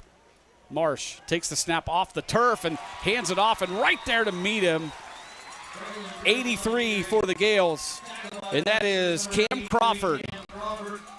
And if I am not mistaken, I don't know that Cam played football last year. He's mainly been a basketball player. I don't know. And he'll be moving up. He dressed some varsity last year on the basketball team, and he's going to have a big role, I think, for Coach Riggs this year. Well, I just love watching their defense because, Jared, they're very active.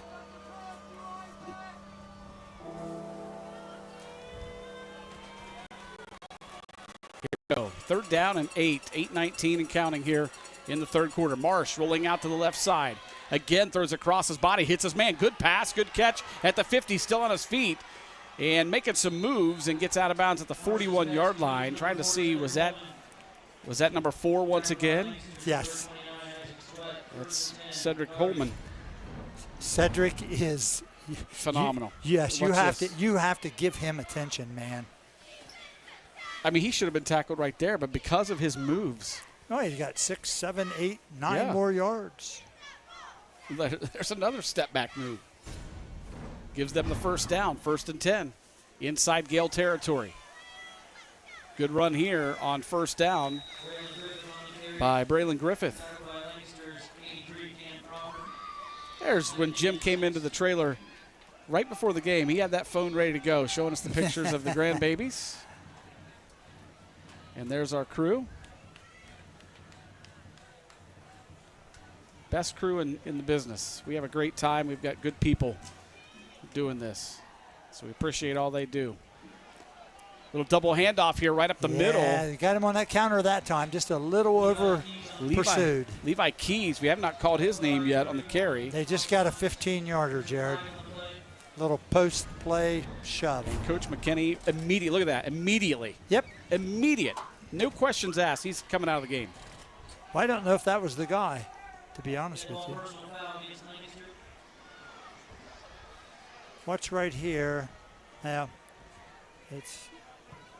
I just happened to have my eyes on the quarterback or whoever was in the backfield, and just a lineman. Those things you can't have. But I like the response from Coach McKenna. Yes. He's not going to put up with it. And that gives Hilliard Darby great field position here. 1st and 10, inside the 20. Trying to get to the outside. That's Griffith. A little elusive.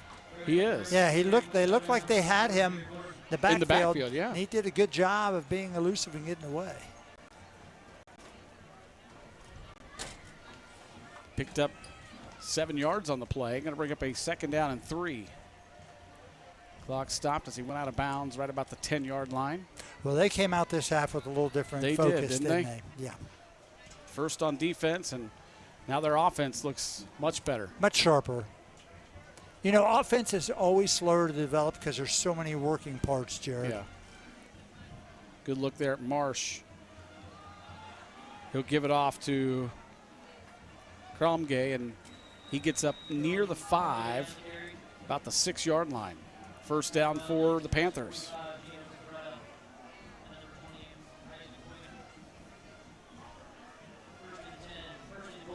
I mean, these are both senior-laden teams. Played a 1-point game last year. Yep. So this is going to turn into something interesting, I'm sure. Yeah, it is. 21-20 was the final last year at Hilliard Darby. Gales won it. And here's a hard run getting inside the 5.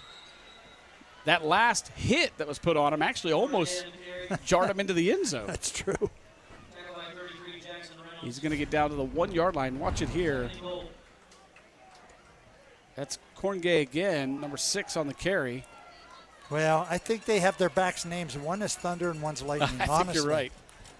And he's the Thunder. And Corngay once again lines up back there with Marsh. And they'll give it to the first man through. He dives over the top of the pile. And that is Braylon Griffith. He's in for the touchdown for the Panthers.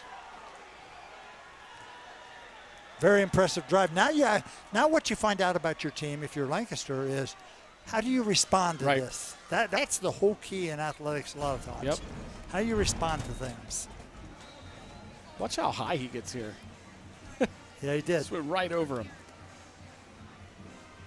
Did you ever do that, Marion?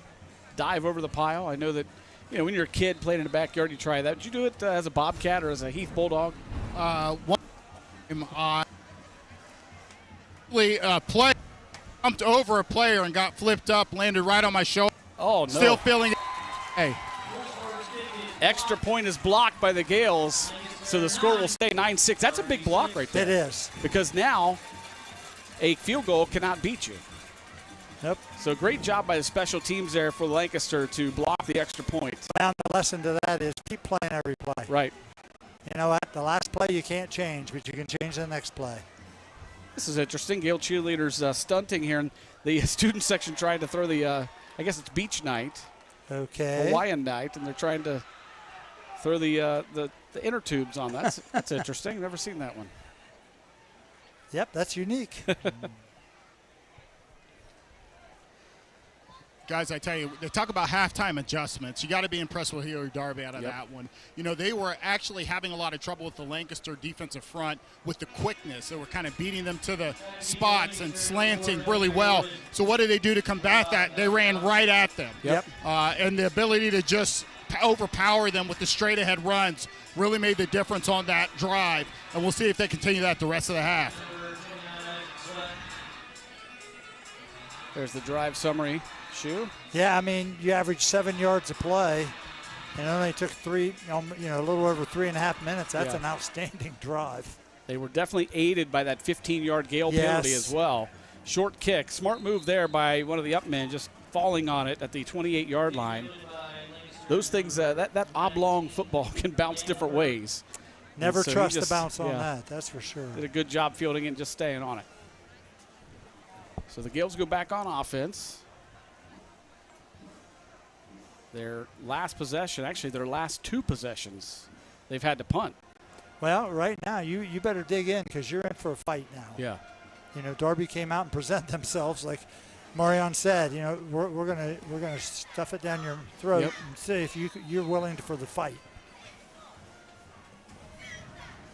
Brockle will have Jameer Gordon to his left. He's got a bevy of receivers out there to the near side, 3 of them. Gordon goes in motion. He'll take the screen pass. Jameer trying to get to the outside, and just nothing there blocking-wise. It's going to be a short game. Really well defended the pursuit and identifying that Gordon is dangerous out there. They did a great job defensively. I mean, yeah, really, they only had Brett Toronto out there, and there's only so much he could do when there's like 4 guys swarming to the football. Right, and he got 4 yards still. Yeah. But that's a good first down play. If you're a football coach and you want to drive the ball, 4 yards on the first down, you'll take. Right. 2nd and 6 here, 5:30 and counting in the third quarter. Brockle looking to pass. He has pressure. Rolling to the near side and just lofts one out of bounds and just throws it away. That's a good decision right there. Nobody was open. Live to play another day here. As they say, sometimes the best play is an incomplete pass. Yep.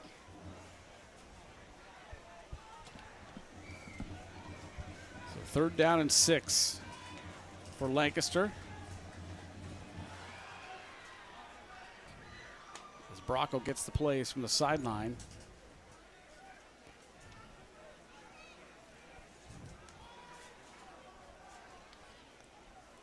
Again, it's Gordon to his right.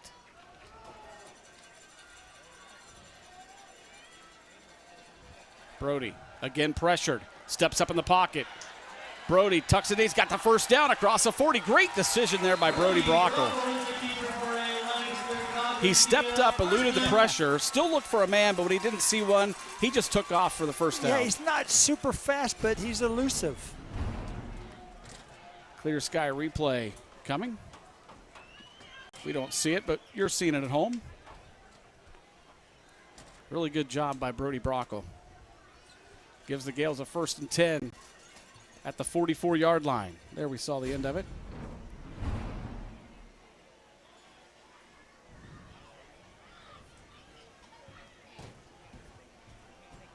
Play clock down to 7 seconds, down to 6.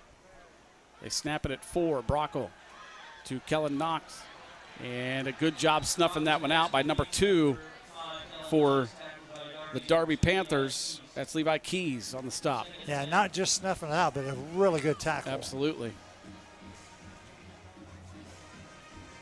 No gain. 2nd and 10.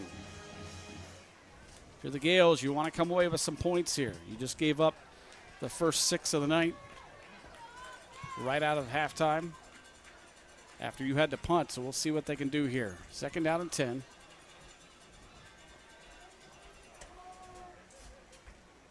Brockle turns, gives it to Gordon. Gordon takes a hit at the 49 and goes forward about another yard to the 50. Yeah, his burst out of the... He's fast, isn't he? Yeah, well, right away. Yeah, but it's immediate. You know, it's like, 0 to 50 miles per hour in, Yeah. in like a second. Boom. Well, you know what? They are spreading them out. You got receivers wide. You had trips the last time. And that opens that up more in the middle even more. Big third down right here. 3rd and 4. Bracco resets Gordon to his left. And he fakes the handoff, keeps it himself, and lost the football as he was pressured. And I think Darby falls on. No, they're going to say he was down when he lost it. Gales recovered it anyway, but it's going to bring up a 4th down. He had a lot of pressure that time. Yeah, they did. I tell you what, this defensive front for Darby, they're a different unit this half. I mean, they look totally different this half. Yeah, well, and the offensive unit also. I mean, their strength is their front line, Jared. I don't know that he was down, but the Gales did recover anyway. So they will punt. Ethan Chambers on to punt it for Lancaster. The only saving grace here is maybe you can flip the field and not give Darby such good field position. Nice long end over end punt. Wow, look at that. Inside the 10-yard line. Wow. Rolling all the way down inside the 5 and still going. What a punt by Chambers. It gets down to the 4-yard line. 46 yards and no return. You'll take that. Absolutely.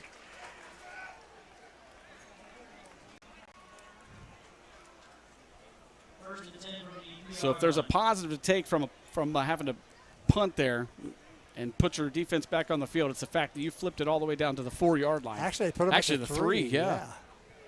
Wow. So 1st and 10 for Darby.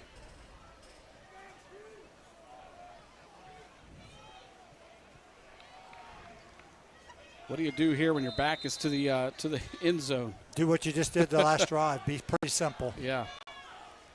You got 2 backs and a great receiver. Marsh with 2 of those backs right behind him. Going to send one in motion. And he hands it to the first guy through, and that's the way you do it right there. He's up the near sideline. He's got a lot of running room. What a job by number 7 for the Darby Panthers. That's Braylon Griffith. Big gain on 1st down with their backs to the goal line. Yeah, they're like you said, their line, defense line, but watch this block here. Right there. Yeah. I mean, he's got a huge gap to get through, and he's just a tough runner. Guys, you had number 83, Cam Crawford, cramped up on that play, had to come off the field, but that was the hole that they ran right up in, and as you can see, a couple missed tackles later, you got a big play, and Hilliard Darby's back in the game. Yeah, 40-yard gain. Marsh, this time, hands it on the end around. 15 coming across midfield. That's Amir Al-Ani. Yeah, got a flag.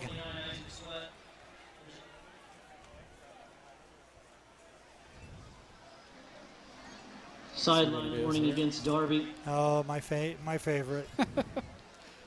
Sideline warning. I'd tell them before the game started, you have a sideline warning, right, and then from there we're going to officiate. Yeah, go ahead and give it to them before the game starts. That's right. I know you're going to be out here, so I'm just going to go ahead and give it to you. Yeah.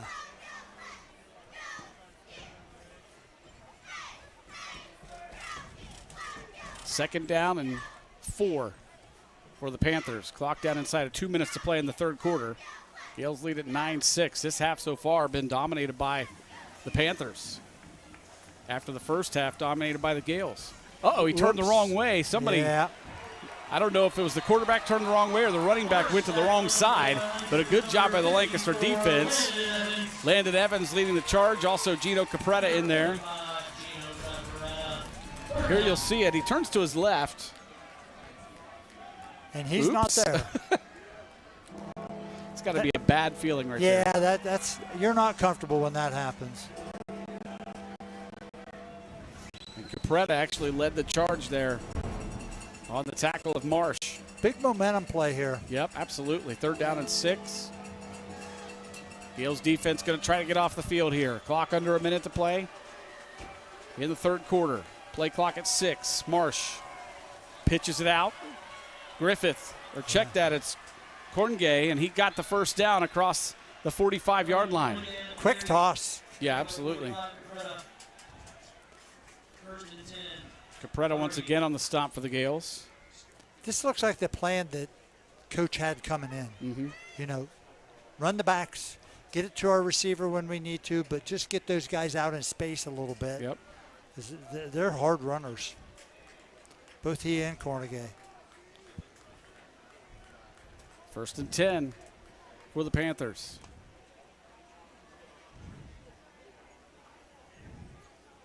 Marsh. This time it's Griffith.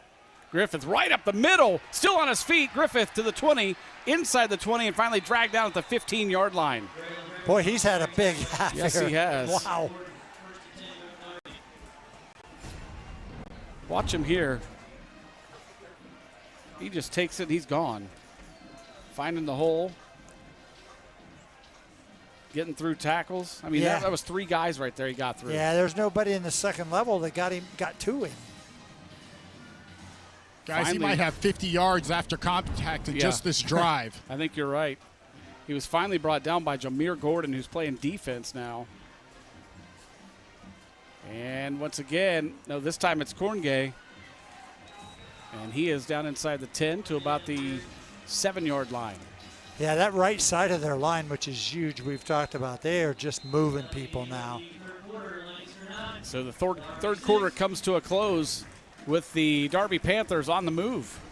And tonight's second half scoreboard sponsor is Buckeye Lake Marina. If you're looking for a new boat, a great pre-owned watercraft, or a place to get parts for your boat, Buckeye Lake Marina has it all. More information can be found at BuckeyeLakeMarina.com. Quickly check some scores around the area. Fisher Catholic leads Belpre 21-7. That it doesn't say what quarter that is. Liberty Union trails Monroe Central 27-0. New Lexington over Fairfield Union 21-7. West Jeff leads Amanda Clear Creek 14-6. Fairfield Christian trails Southeastern 6-0.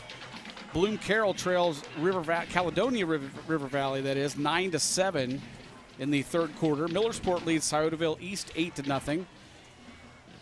It is Gahanna Lincoln still over Pickerington Central 21-3. Licking Valley is leading Sheridan 14-13. New Albany over London 10-7. Whitmer leads Reynoldsburg 27-13. Trying to find some other interesting scores as we scroll down through here. Some good games going on tonight as we start week number 1 of the high school football season. Of course, last night down at Paycor Stadium in Cincinnati, Princeton comes away with a big victory over Moeller. The first time since 1981, I believe. Yeah. That's a long time. Philo leads Heath. I only say this because we have a Heath Bulldog on the sideline, Amarion Royster. 22-16 in the third quarter. Philo over Heath. That one being played in Duncan Falls. Second down and 8. Or second down and 2, that is, at the 8. And it's going to be a touchdown for the Panthers. Yeah, not much resistance there, Jared. It was Griffith once again for the Panthers scoring it. That gives them their first lead of the night at 12-9. What are they going to do? They're going to kick it? I'm giving it back to Griffith or Cornegay. Well, one of those two. They've just run over them here this second half. Why not? Yeah. I mean, you're up 3 now. I mean, what's one extra point? You might as well go for 2.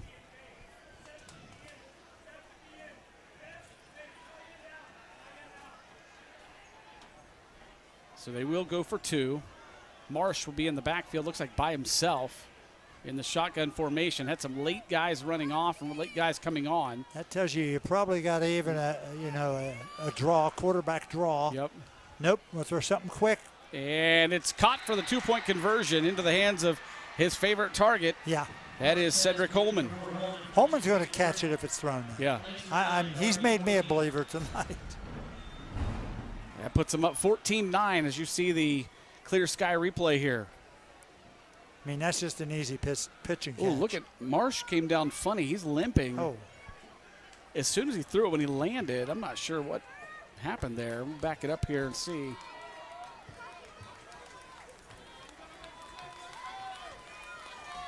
Right there. Ooh. Definitely a little gimpy on that right leg. We'll see if that has an effect later. But meanwhile, Darby has taken their first lead of the night, 14-9. This half so far dominated by the Panthers. They have. But like I said, you're going to find out a lot about your team. If you're Lancaster, this is what you need to deal with and get better. How to be, gouged, punched here, tough. See what you got inside you.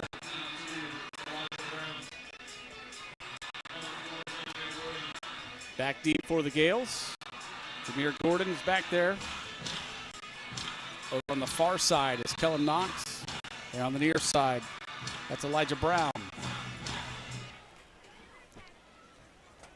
Last time it was a little pooch kick, short kick. And once again, they'll do that. And it's going to bounce out of bounds. No, it stayed in bounds. And it was fielded at about the 24-yard line. Kind of risky. Yeah, it was. Obviously, they're trying to keep it away from Gordon. Yeah, that makes sense. Well, right now, you find out Darby's got all the momentum, got all the enthusiasm and energy. Yep. So we'll see what the Gales got. Look at that scoring drive. Yeah, 97 yards from the 3 in 7 plays. Wow.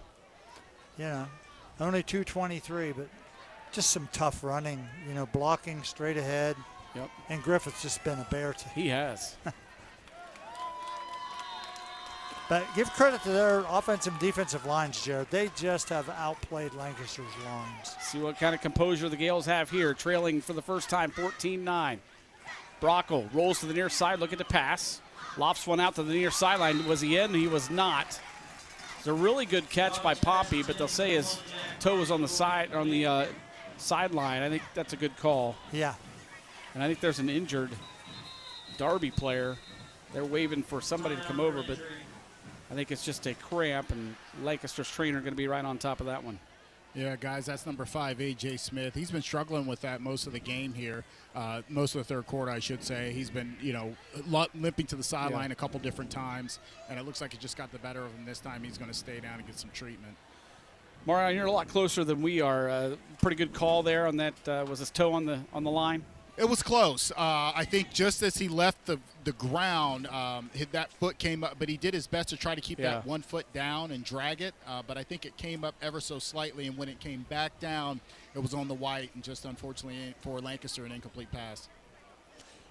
And by the way, as a reminder, you can find live and past games on our YouTube channel. Just search for CLN, Your Hometown Connection, on YouTube to find games and other local programming. While you're there, make sure to click subscribe so you won't miss any action.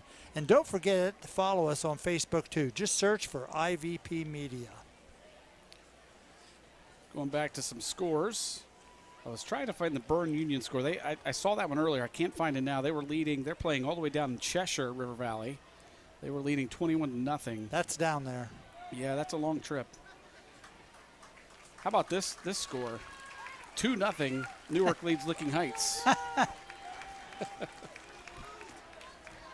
Who hit the triple to drive in the runs, That's what well, it's nobody on the Reds. Yeah. That's another issue. Lots of Reds fans on this IVP Sports crew, and we're not happy. 11:46 to play in the ball game here. The Gales trail at 14-9. After the stoppage for the injury, it's Jameer Gordon on the carry, and he'll get out to the 29-yard line. Pickup of about 5 on the play. Yeah, good call, and give Darby credit. They stayed home, Jared. They did not get fooled by the rollout to the right. Big third down upcoming right here for Lancaster.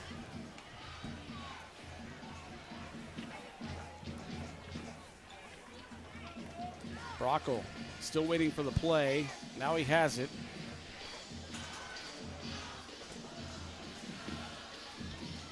They'll send his 3 receivers to the near side, 1 to the left. Gordon stays to his right. Brockle tucks it, and he's going to be hit and thrown down at the 31-yard line. He did not see that guy coming from behind. That's number 28 for the Panthers. That's Emil Williams. He rushed past the quarterback, got out of the play, but he kept hustling, Jared. Yeah. He came back and caught Brockle as he stepped up. Yeah, you'll see him step Watch up this. and elude the pressure. See them push him back, but then he kept playing. He stayed with the play. Yes, yeah. he did. That's great effort. defensively.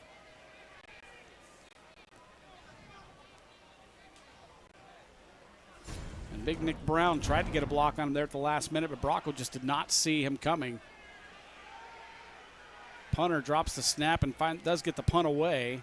It's going to take a Gales roll, now go completely sideways, and it'll be down at the 40, between the 44 and 45 yard line. Great field position here for the Panthers. You know, the thing is, when you look at the schedules, Lancaster's got 3 road games after this week. So, yeah. You know, you're going to, like I said. And 2 of those are brutal trips, too. Yeah, this is a challenge. I mean, this is not easy. You got Delaware, Marysville, and then Taze, you start league play. Right. And from then on out, who knows? I mean, we know the competitiveness of this league. Yeah, it's brutal. This division. We'll get a look at Darby's schedule after this play. Marsh sends a man in motion and then hands it off right up the middle, and a good run again. And just a jersey tackle was, I think, might have saved him from running all the way for a touchdown. That was number 7 once again, Braylon Griffith. We're here. They're beating. So, you know, you want to start off. They won 3 games last year, so they wanted to get off on a good foot. They felt this was a big game for them coming in. Yeah, both these teams 3-7 last year, I believe. Yeah. 1st and 10 after that good run by Griffith.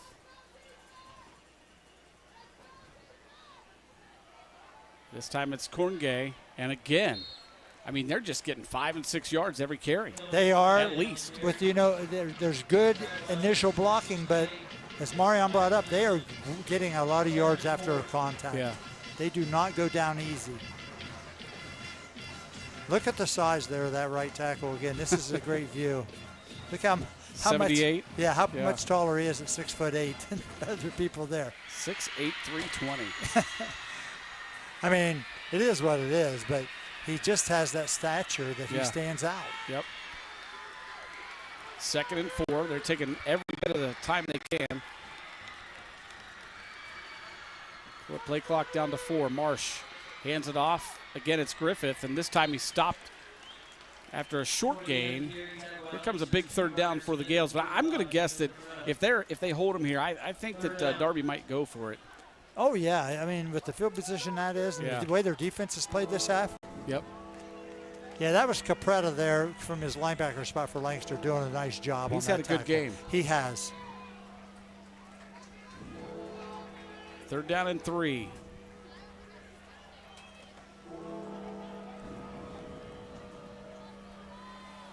Marsh, this time under center, power I formation. Turns, hands to Corngay, and he's not going to get the 1st down. He's up to the 35, needs to get to the 34. I mean, they have not been tricky at all. No. I mean, when you line up with the triple Y. Run right at you. It's kind of like throwing the fastball and saying, here it is, do what you can. Yep. We're going to run straight at you. We'll see here. Yep. You got 11 people in the box, Jared. Marsh is going to roll out himself. He kept it himself, and he's not going to get it. Great job by the Gales defense. The first man to hit him, I believe, was that 31? I think 31 was the first to hit him. Well, they were trying. They've had such success inside there. I think they fooled themselves. Was it Colin Thomas, I think, had the first hit on him. And a great job by the Gales defense. That's a big, big stop. Sure is. When you're looking at 7.5 minutes to go in the game. I mean, they needed 1 yard, and they've been just churning them out until that point. What's the momentum like down there right now, Marion? I mean, got to be excited on that Gales sideline. 1st and 10. Gales will take over. 7:36 to play in the ball game. Lancaster trails at 14-9.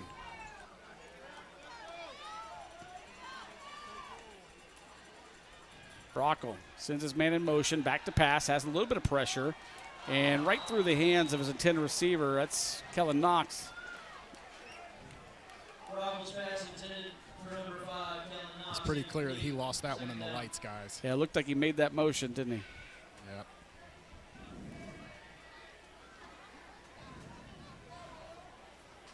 So Brockel going to run all the way to the sideline to get the play.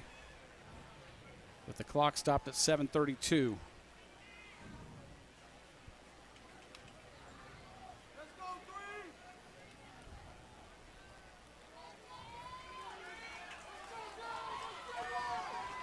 Two receivers to the near side. He's got two to the left. Gordon now will reset. Bracco just going to keep it himself right up the middle. And Darby almost seemed like they knew what was coming there. Just a pickup of 3. 3rd down and 7.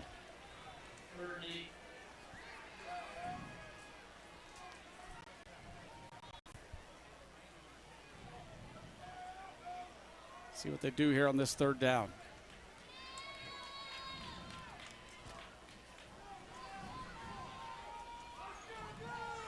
Sends Pompey and Brown to the right side. Gordon flanks Bracco to his right. Knocks in motion. 3rd down and 7. Bracco dumps it over the middle. Low pass. And I think it hit the ground. Yep. Gordon was not able to haul it in, so it's 4th down. And it just needs a little bit more time. Darby's got a 4-man rush now, and they're getting a little pressure on him. So the Gales will punt it away. Going to try to see if they can get a great punt again to back them up and then see if their defense can hold. You've got 6:46 on the clock here in the 4th quarter.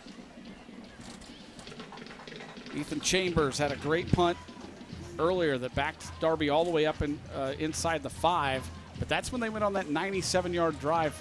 It's true. Capped it off with that touchdown. Chambers again, end over end punt. Takes a Gales roll, goes out of bounds inside the 30. And right at the 30, they're going to say. So Darby takes over, leading at 14-9 with 6:39 to play in the ball game.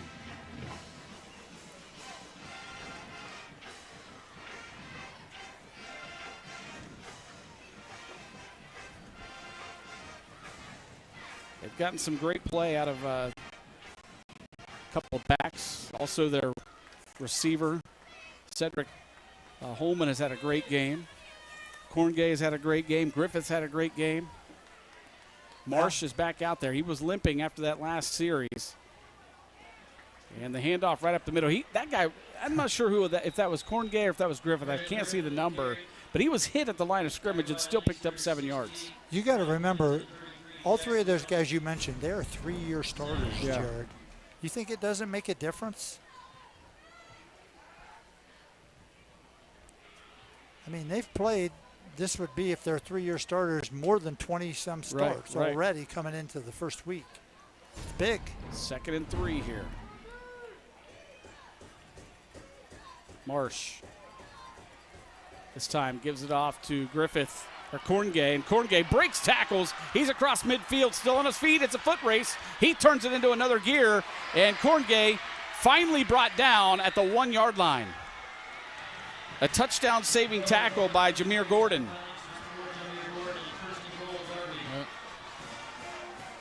Oh, whoa, they're giving him a touchdown. Really? The guy over here is signaling touchdown. He clearly was down before the goal line. Here we go. Let's see.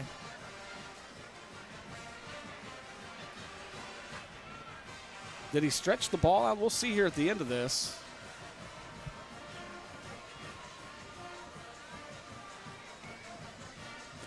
Gordon made the tackle. Well, maybe. You can't see the ball. Yeah. His body obviously was short, but we couldn't see the ball from that angle. So we're going to give the benefit of the doubt to the official there.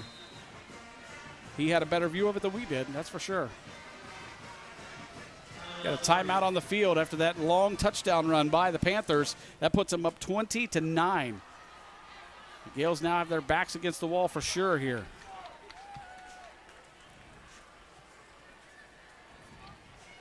It's just been a tale of 2 halves, hasn't it, Shu? It has. And you said it earlier in the 3rd quarter, Darby has just dominated. Yeah. Blocking that, but it's not been complicated, Jared. No, not at all. No tricks. We're coming. Yep. And the backs have run really hard. Some score updates. Fisher Catholic leads Belpre 28-13. It is New Lex over Fairfield Union 27-14. West Jeff still leading Amanda Clear Creek 14-6. Fairfield Christian now trailing 28-0 on their home field against Southeastern. Bloom Carroll took a lead over River Valley Caledonia 14-9. Miller Sports up their lead to 14-0. Gahanna Lincoln still leading 21-3 against Pick Central. Looks like Darby going to go for two here. They lead at 20-9. Marsh with Griffith to his right. He's going to keep it himself right up the middle and gets just shy of the goal line and pushed backwards. So good stop there on the two-point attempt. Lancaster will have 5:47 here, but they're trailing at 20-9. Yeah, you got to get a touchdown and go for two to bring you within 3 to have a shot here, Jared. Yep. Or at least get a field goal and then work to get the ball back. Right. You know, you're down 11 points. Isn't it funny how this game works, though? I mean, that first half, just Lancaster looked like they could do whatever they wanted. Their offensive line was pushing the defense back. But I'm telling you, the and first week out, total opposite you second don't half. know. Right. And, you know, the only thing really, I mean, to be honest with you, in Darby's prep that they would have is some scrimmage, which don't tell you a lot sometimes. Right, right. And playing against Bloom Carroll. Sure. But that's a whole different scenario. Yeah. So different personnel. And, you know, Marion brought up just the adjustments. It's not been complicated. It's been, here we come, you stop it. Our backs, and both those backs are talented. Yeah.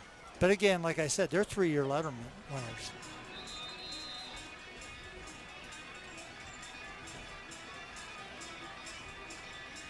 So we talked a lot in the first half about how the Gales had not allowed Darby to cross midfield. Well, guess what? The second half, it's just the opposite. Lancaster has not been across midfield in the second half.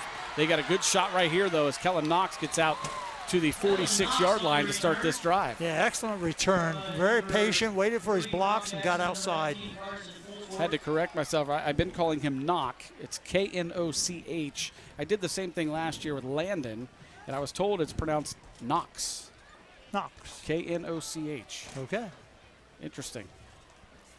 Well, now you know. Yep. First and 10 for the Gales at their own 46-yard line. Trailing it by 11. Yeah, you get to test your team here a little bit.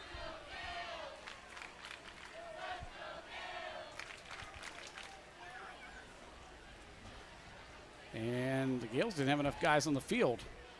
Last second, they're going to send a receiver out there. And then Brocco's going to direct him where he needs to go. Play clock down to 6. Good job by Brocco. Brody looking to pass, dumps a screen pass out to Gordon. Gordon did a great job of hauling that in behind him and gets up across midfield for the first time in the second half, up to the 47, an injured Darby player. Yeah. I think he's the one that made the tackle. Yeah, he was in kind of an awkward position Yeah. when the contact was made. Just hate to see guys. Actually, that's number 16. He's been pretty good tonight. I'm told that in our truck right now we got 4 members of the Lancaster 8th grade football team. There they are. What's up, fellas? Good game last night. They had a hard loss, 8-0 against Canal Winchester, but they played really, really well. So we've got a... Maybe it's cramps here. Yeah. It didn't look like it. Originally, it did not look like a cramp, but that's definitely what the trainers seem to be working on. And it looks like both legs. Well, if you've ever had one. Yeah, it's terrible. You may say, it doesn't look that serious. Oh, it's terrible. It's serious when you have it. And to have it in both calves, oh my. No thanks. Big crowd on hand for opening night of the high school football season. Hey, the thing is, you know, when you know, and Coach Birchfield had this last year, when you take over, you just got to make progress. Sure. And sometime you got to put them out there and see who competes on Friday night. Like I said, when the lights are on and all that. So, you know, this is good. Now, the result won't be what they want. Yeah. But as far as the type of effort and how hard they've played, Jared, will be. If you're wondering about the success of these two coaches, Coach Birchfield, 17 seasons at Bishop Hartley, 168 wins, 3 state championships. And that's at Hurley, and he coached at Centerburg prior and was a good football coach there. And, of course, for Coach McKinney, he was the head coach at Bloom Carroll for 4 years, state runner-up in 22. They won the league, I believe, every year that he was there. And he's a 1999 grad of Fisher Catholic. He was on that really good 98 team for the Irish. Yes. They call that pass incomplete. Yeah, he's just not getting it to him. Yeah, his throws have been a little bit low over the middle especially. So 3rd down and 3. Clock is stopped at 5:16.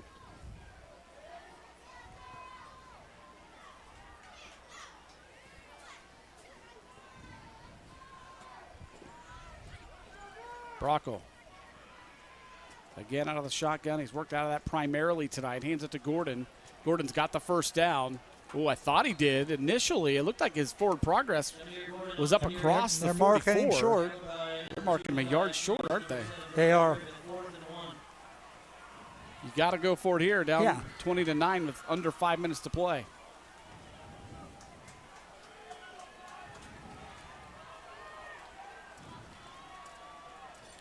Brody rolls to his left. It's the option play. Going to keep it himself. He's got the first down. Yeah, good decision.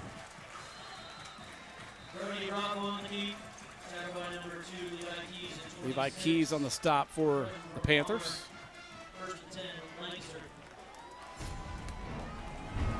Here's the clear sky replay. Got some good blocking out there by his wide receivers. Yes.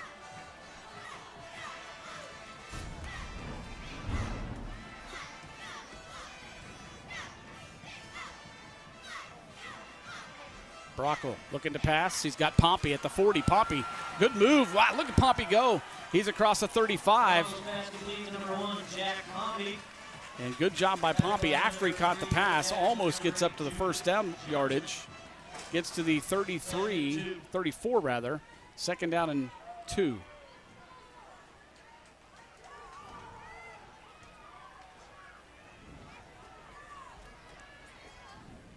Clock continues to roll. We're under 4 minutes to play. Pompey in motion.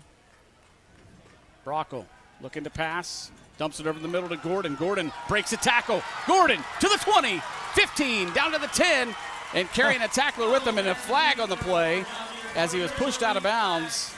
Could that have been a face mask possibly? I think that's going to be the call. Yes, it is. Going to move it a little bit closer.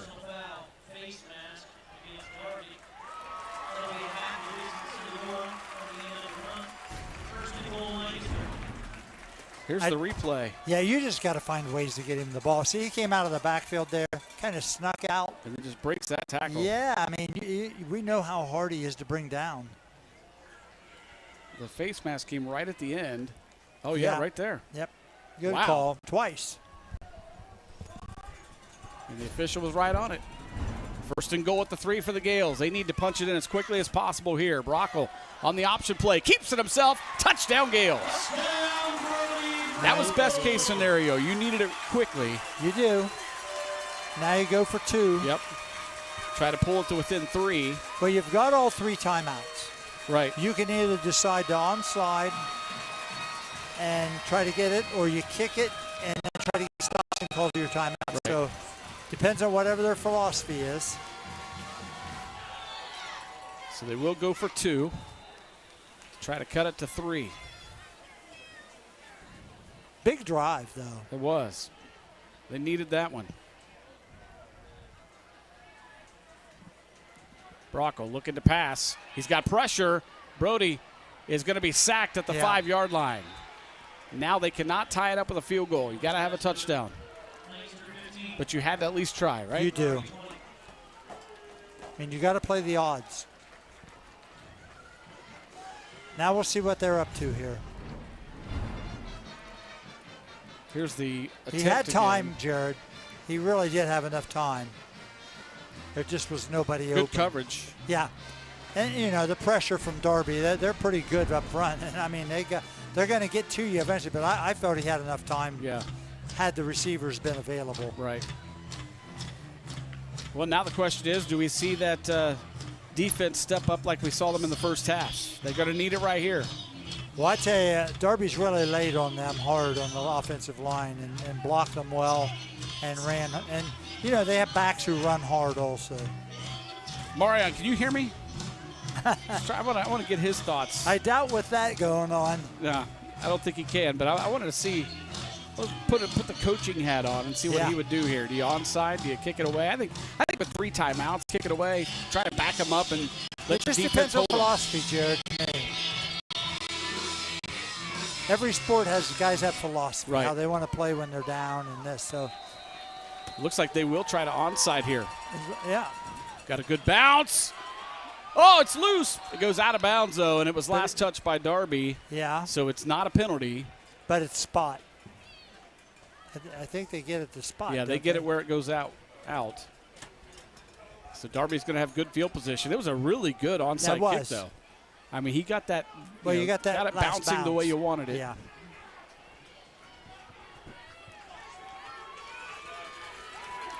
There's the Gales drive summary.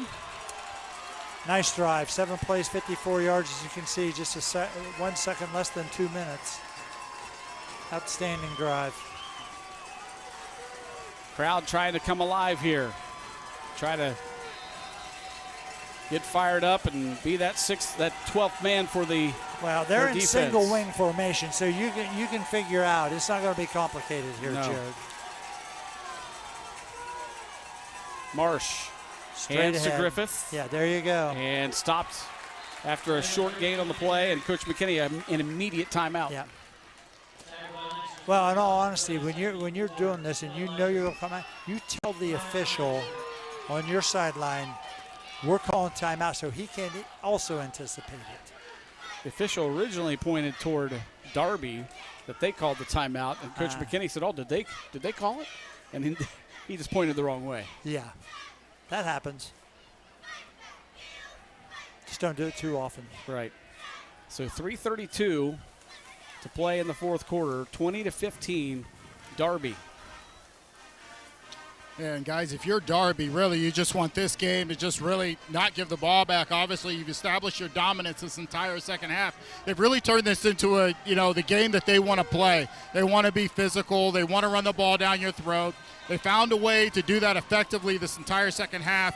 And for Coach Birchfield, this is really going to be the test for his team. I'm sure if he's in the huddle with them right now, he's challenging them to say, let's pick up these first downs, guys, and don't give the ball back to this Golden Gale offense. 2nd down and 8.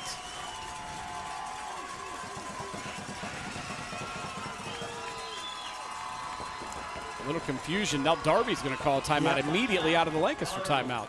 I don't know if there was confusion or they just looked out there and saw something defensively they didn't like. Now, I'm not sure everybody knew where they were supposed to be in offensive alignment. They'll see that on film a few times in the next couple of days. See if we can get some score updates from around the area. This game should be starting to wrap up. Fisher still leads Belpre 28-13. Monroe Central over Liberty Union 27-0. New Lexington has boosted their lead to 33-14. West Jeff leads Amanda Clear Creek 22-12. Southeastern about to wrap that one up 28-0 over Fairfield Christian. Bloom Carroll now leads River Valley 21-9. Millersport looking like they're going to get their first win of the year on opening night 14-0. Bern Union over River Valley in Cheshire 40-6. 2nd down and 8 for Darby. Marsh gives on the end around. This is Holman. Holman across the 40. Holman still on his feet. Steps out of bounds at the 31-yard line. Yeah, you don't want him to go out of bounds. No, I'm not sure why he did that, but a great run by Cedric Holman. Well, that's smart. Get the ball to your best athlete on the field. But by stepping out of bounds, you save the Gales a timeout. Which may not matter, but I still you got to know the situation. And it wasn't like he was pushed out. He just, I'm just going to step out right here. Yep. So 1st and 10 for Darby. At the Gale 32-yard line. They lead it 20-15. 3:24 to play.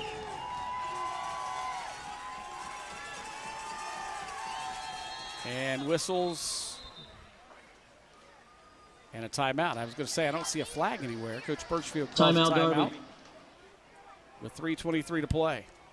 Well, I mean, in this situation, first game of the year, I don't care how many kids you have back, you want to make sure they know what they're doing in this situation, because any mistake could cost you. Gahanna Lincoln leading Pickerington Central in the fourth quarter, 35-3. Ouch. Licking Valley leads Sheridan 28-13 in the fourth. Riddlesburg trails Whitmer 28-13. DeSales leads Ursuline 24-7. It's Athens over Logan, but only by 14 points, 28-14. Well, that's the last score that we had was halftime, so who knows? This is Logan's last year in the OCC. That's right. Pickerington North leads Troy 24-7. So out of another timeout, Darby has first and 10 at the 32-yard line. Marsh again works out of the shotgun. He will give it to, I believe that time it was Griffith, and he stopped behind the line of scrimmage, it looks like, maybe right at the line of scrimmage, and Coach McKinney calls a timeout. Yeah. They will have one left, I believe. Yeah, hey, you're showing a good fight right now. Just can't, give Darby credit. I mean, that was such a huge play. Yeah. Getting home on the Yeah, ball, it and was. that's a reverse.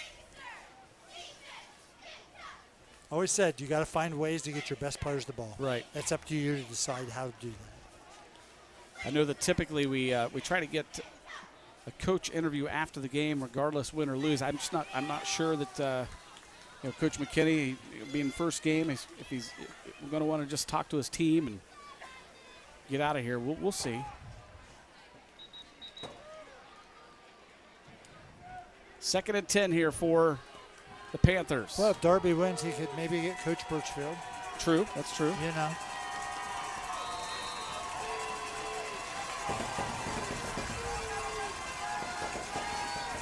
Marsh again hands it to Griffith. Griffith just weaving his way, then took a hard hit. Some collision right there. Right about the 28. And they're going to hold on to that they're going to last timeout. Ride it to the next It is one. third down. You're really wanting your team to get a stop here, so then you can use that timeout and get the ball back.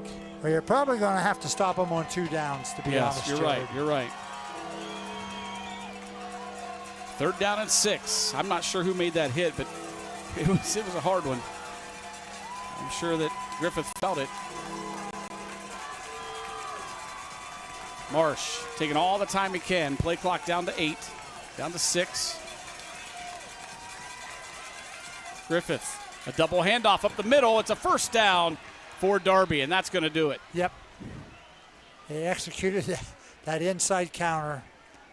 Had been defended well all night. Yep. Landon Burke made the stop for the Gales, but not until Darby got the first down. That's going to seal the victory for Hilliard Darby. Really good run. Yes. Cedric Keys, or Levi Keys rather, on that carry.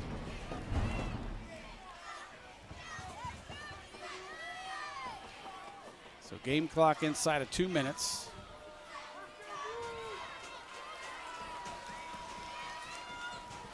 And they will hand it off, surprisingly, and there's going to be a flag. I think somebody on that offensive line, or defensive line rather, jumped really quick. Thought he's a little slow on the flag, but yeah. Encroachment against Lancaster. Initially, there was a lot of contact before he threw it.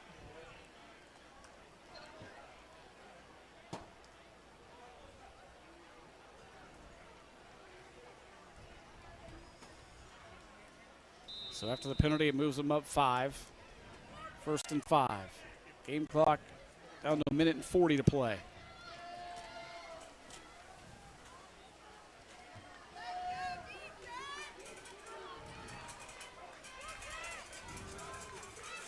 I was very surprised. I thought they might kneel on it last play. Now they are lined up to kneel on it. Yep. They handed it off, which is pretty dangerous. And Millizer's getting in there pretty quickly. But, just don't do something. Marsh was able to kneel on it. I don't. So the Gales take their final timeout. with 1:17 on the clock. Well, no need taking it home at this point, I always used to say. Right. Might as well play it. But you just got to be wise here because they're just going to kneel on the snap. Yeah. I think the key for Lancaster, for the fans, for just everybody, give the new coach and his staff some time. I mean, Rome wasn't built in a day. Well, and any time you take over a situation, there's a lot that goes into that. Right. I thought they played really hard tonight. Yep. And -1 post-snap penalty, you didn't see nearly the extracurricular stuff, which was good. And I like the way that Coach McKinney handled it. He took him right off the field immediately.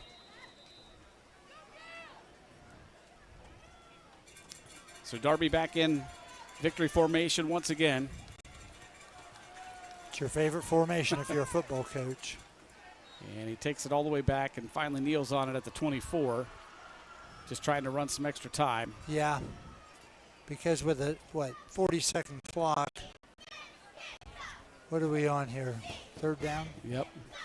Okay, you can run 40 seconds down. They don't have a timeout. Right.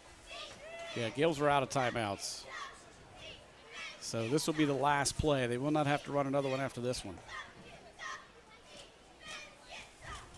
That's why you take that little skip and a hop back.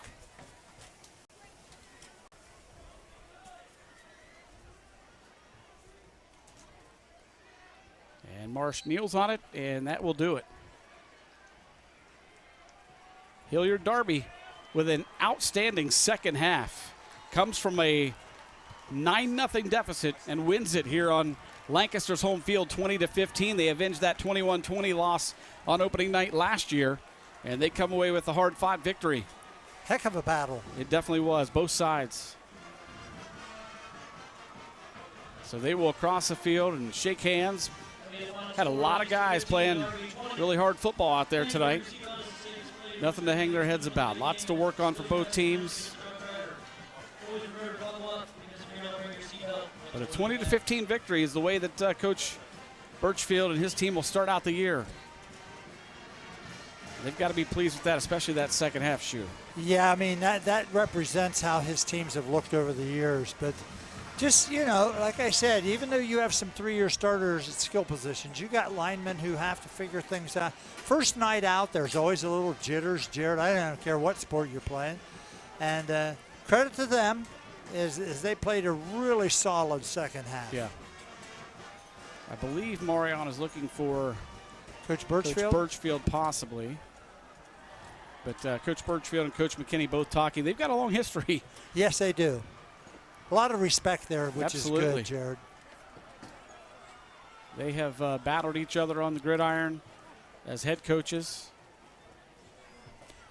I mean, both these teams were actually solid tonight.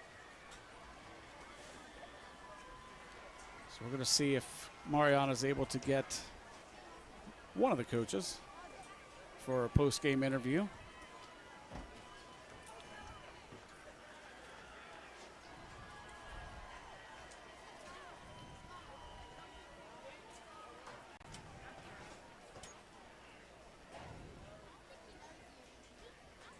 Marion's got that fun job, doesn't he? Just wander around out there. Yeah, you just got to hang. Sometimes it can be awkward. Looks like he may get Coach Birchfield. We'll see. We thought he had him. Now Coach Birchfield's backing away. All right, so they get a family picture. Photo. Family photo first. Hop in, Marion. Photo op. So family photo is done, and I think Marion's got Coach Birchfield. And once he gets them all set, we will throw it down. So the Hilliard Darby Panthers come to Fulton Field, and they win it 20-15 over the Lancaster Golden Gales on opening night of the high school football season. Marion Royster down on the field with head coach Birchfield. Let's send it down to Marion. Thanks, guys. Yeah, here with Coach Birchfield. Coach, Excellent win tonight. Congratulations. You know, to the untrained eye, it seemed like you guys came out in the second half and just said, forget this, we're just going to run the ball down their throat.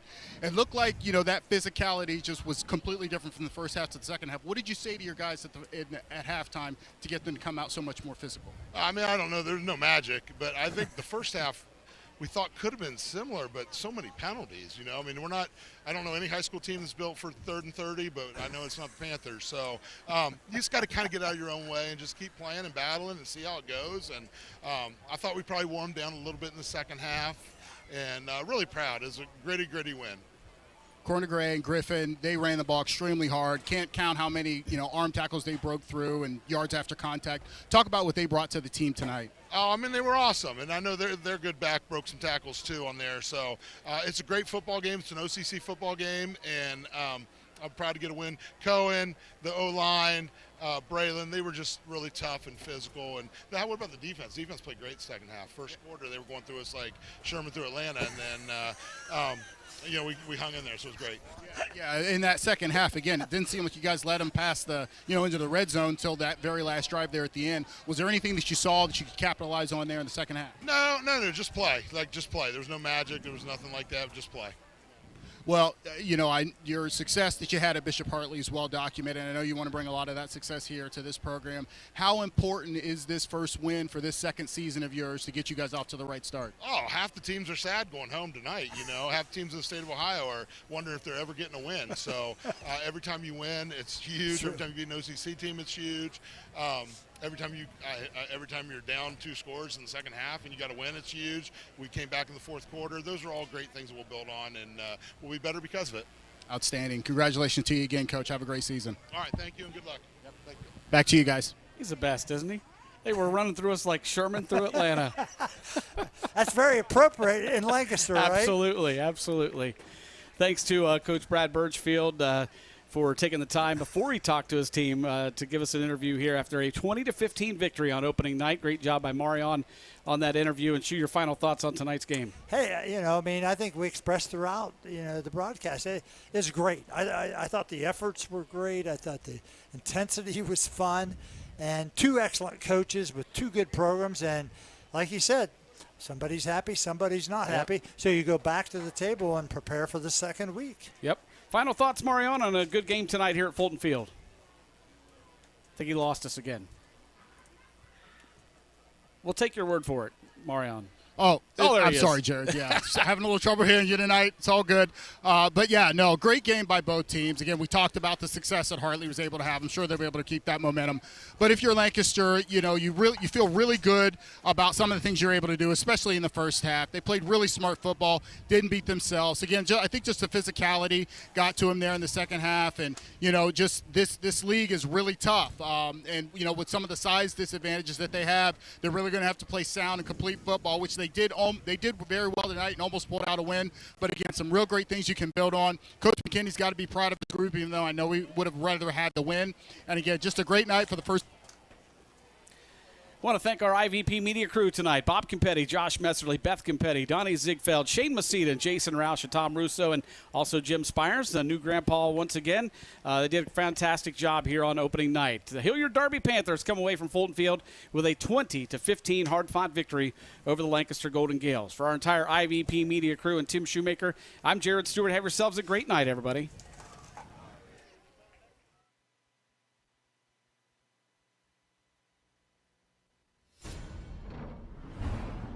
IVP Sports presents the Buffalo Wild Wings High School Game of the Week.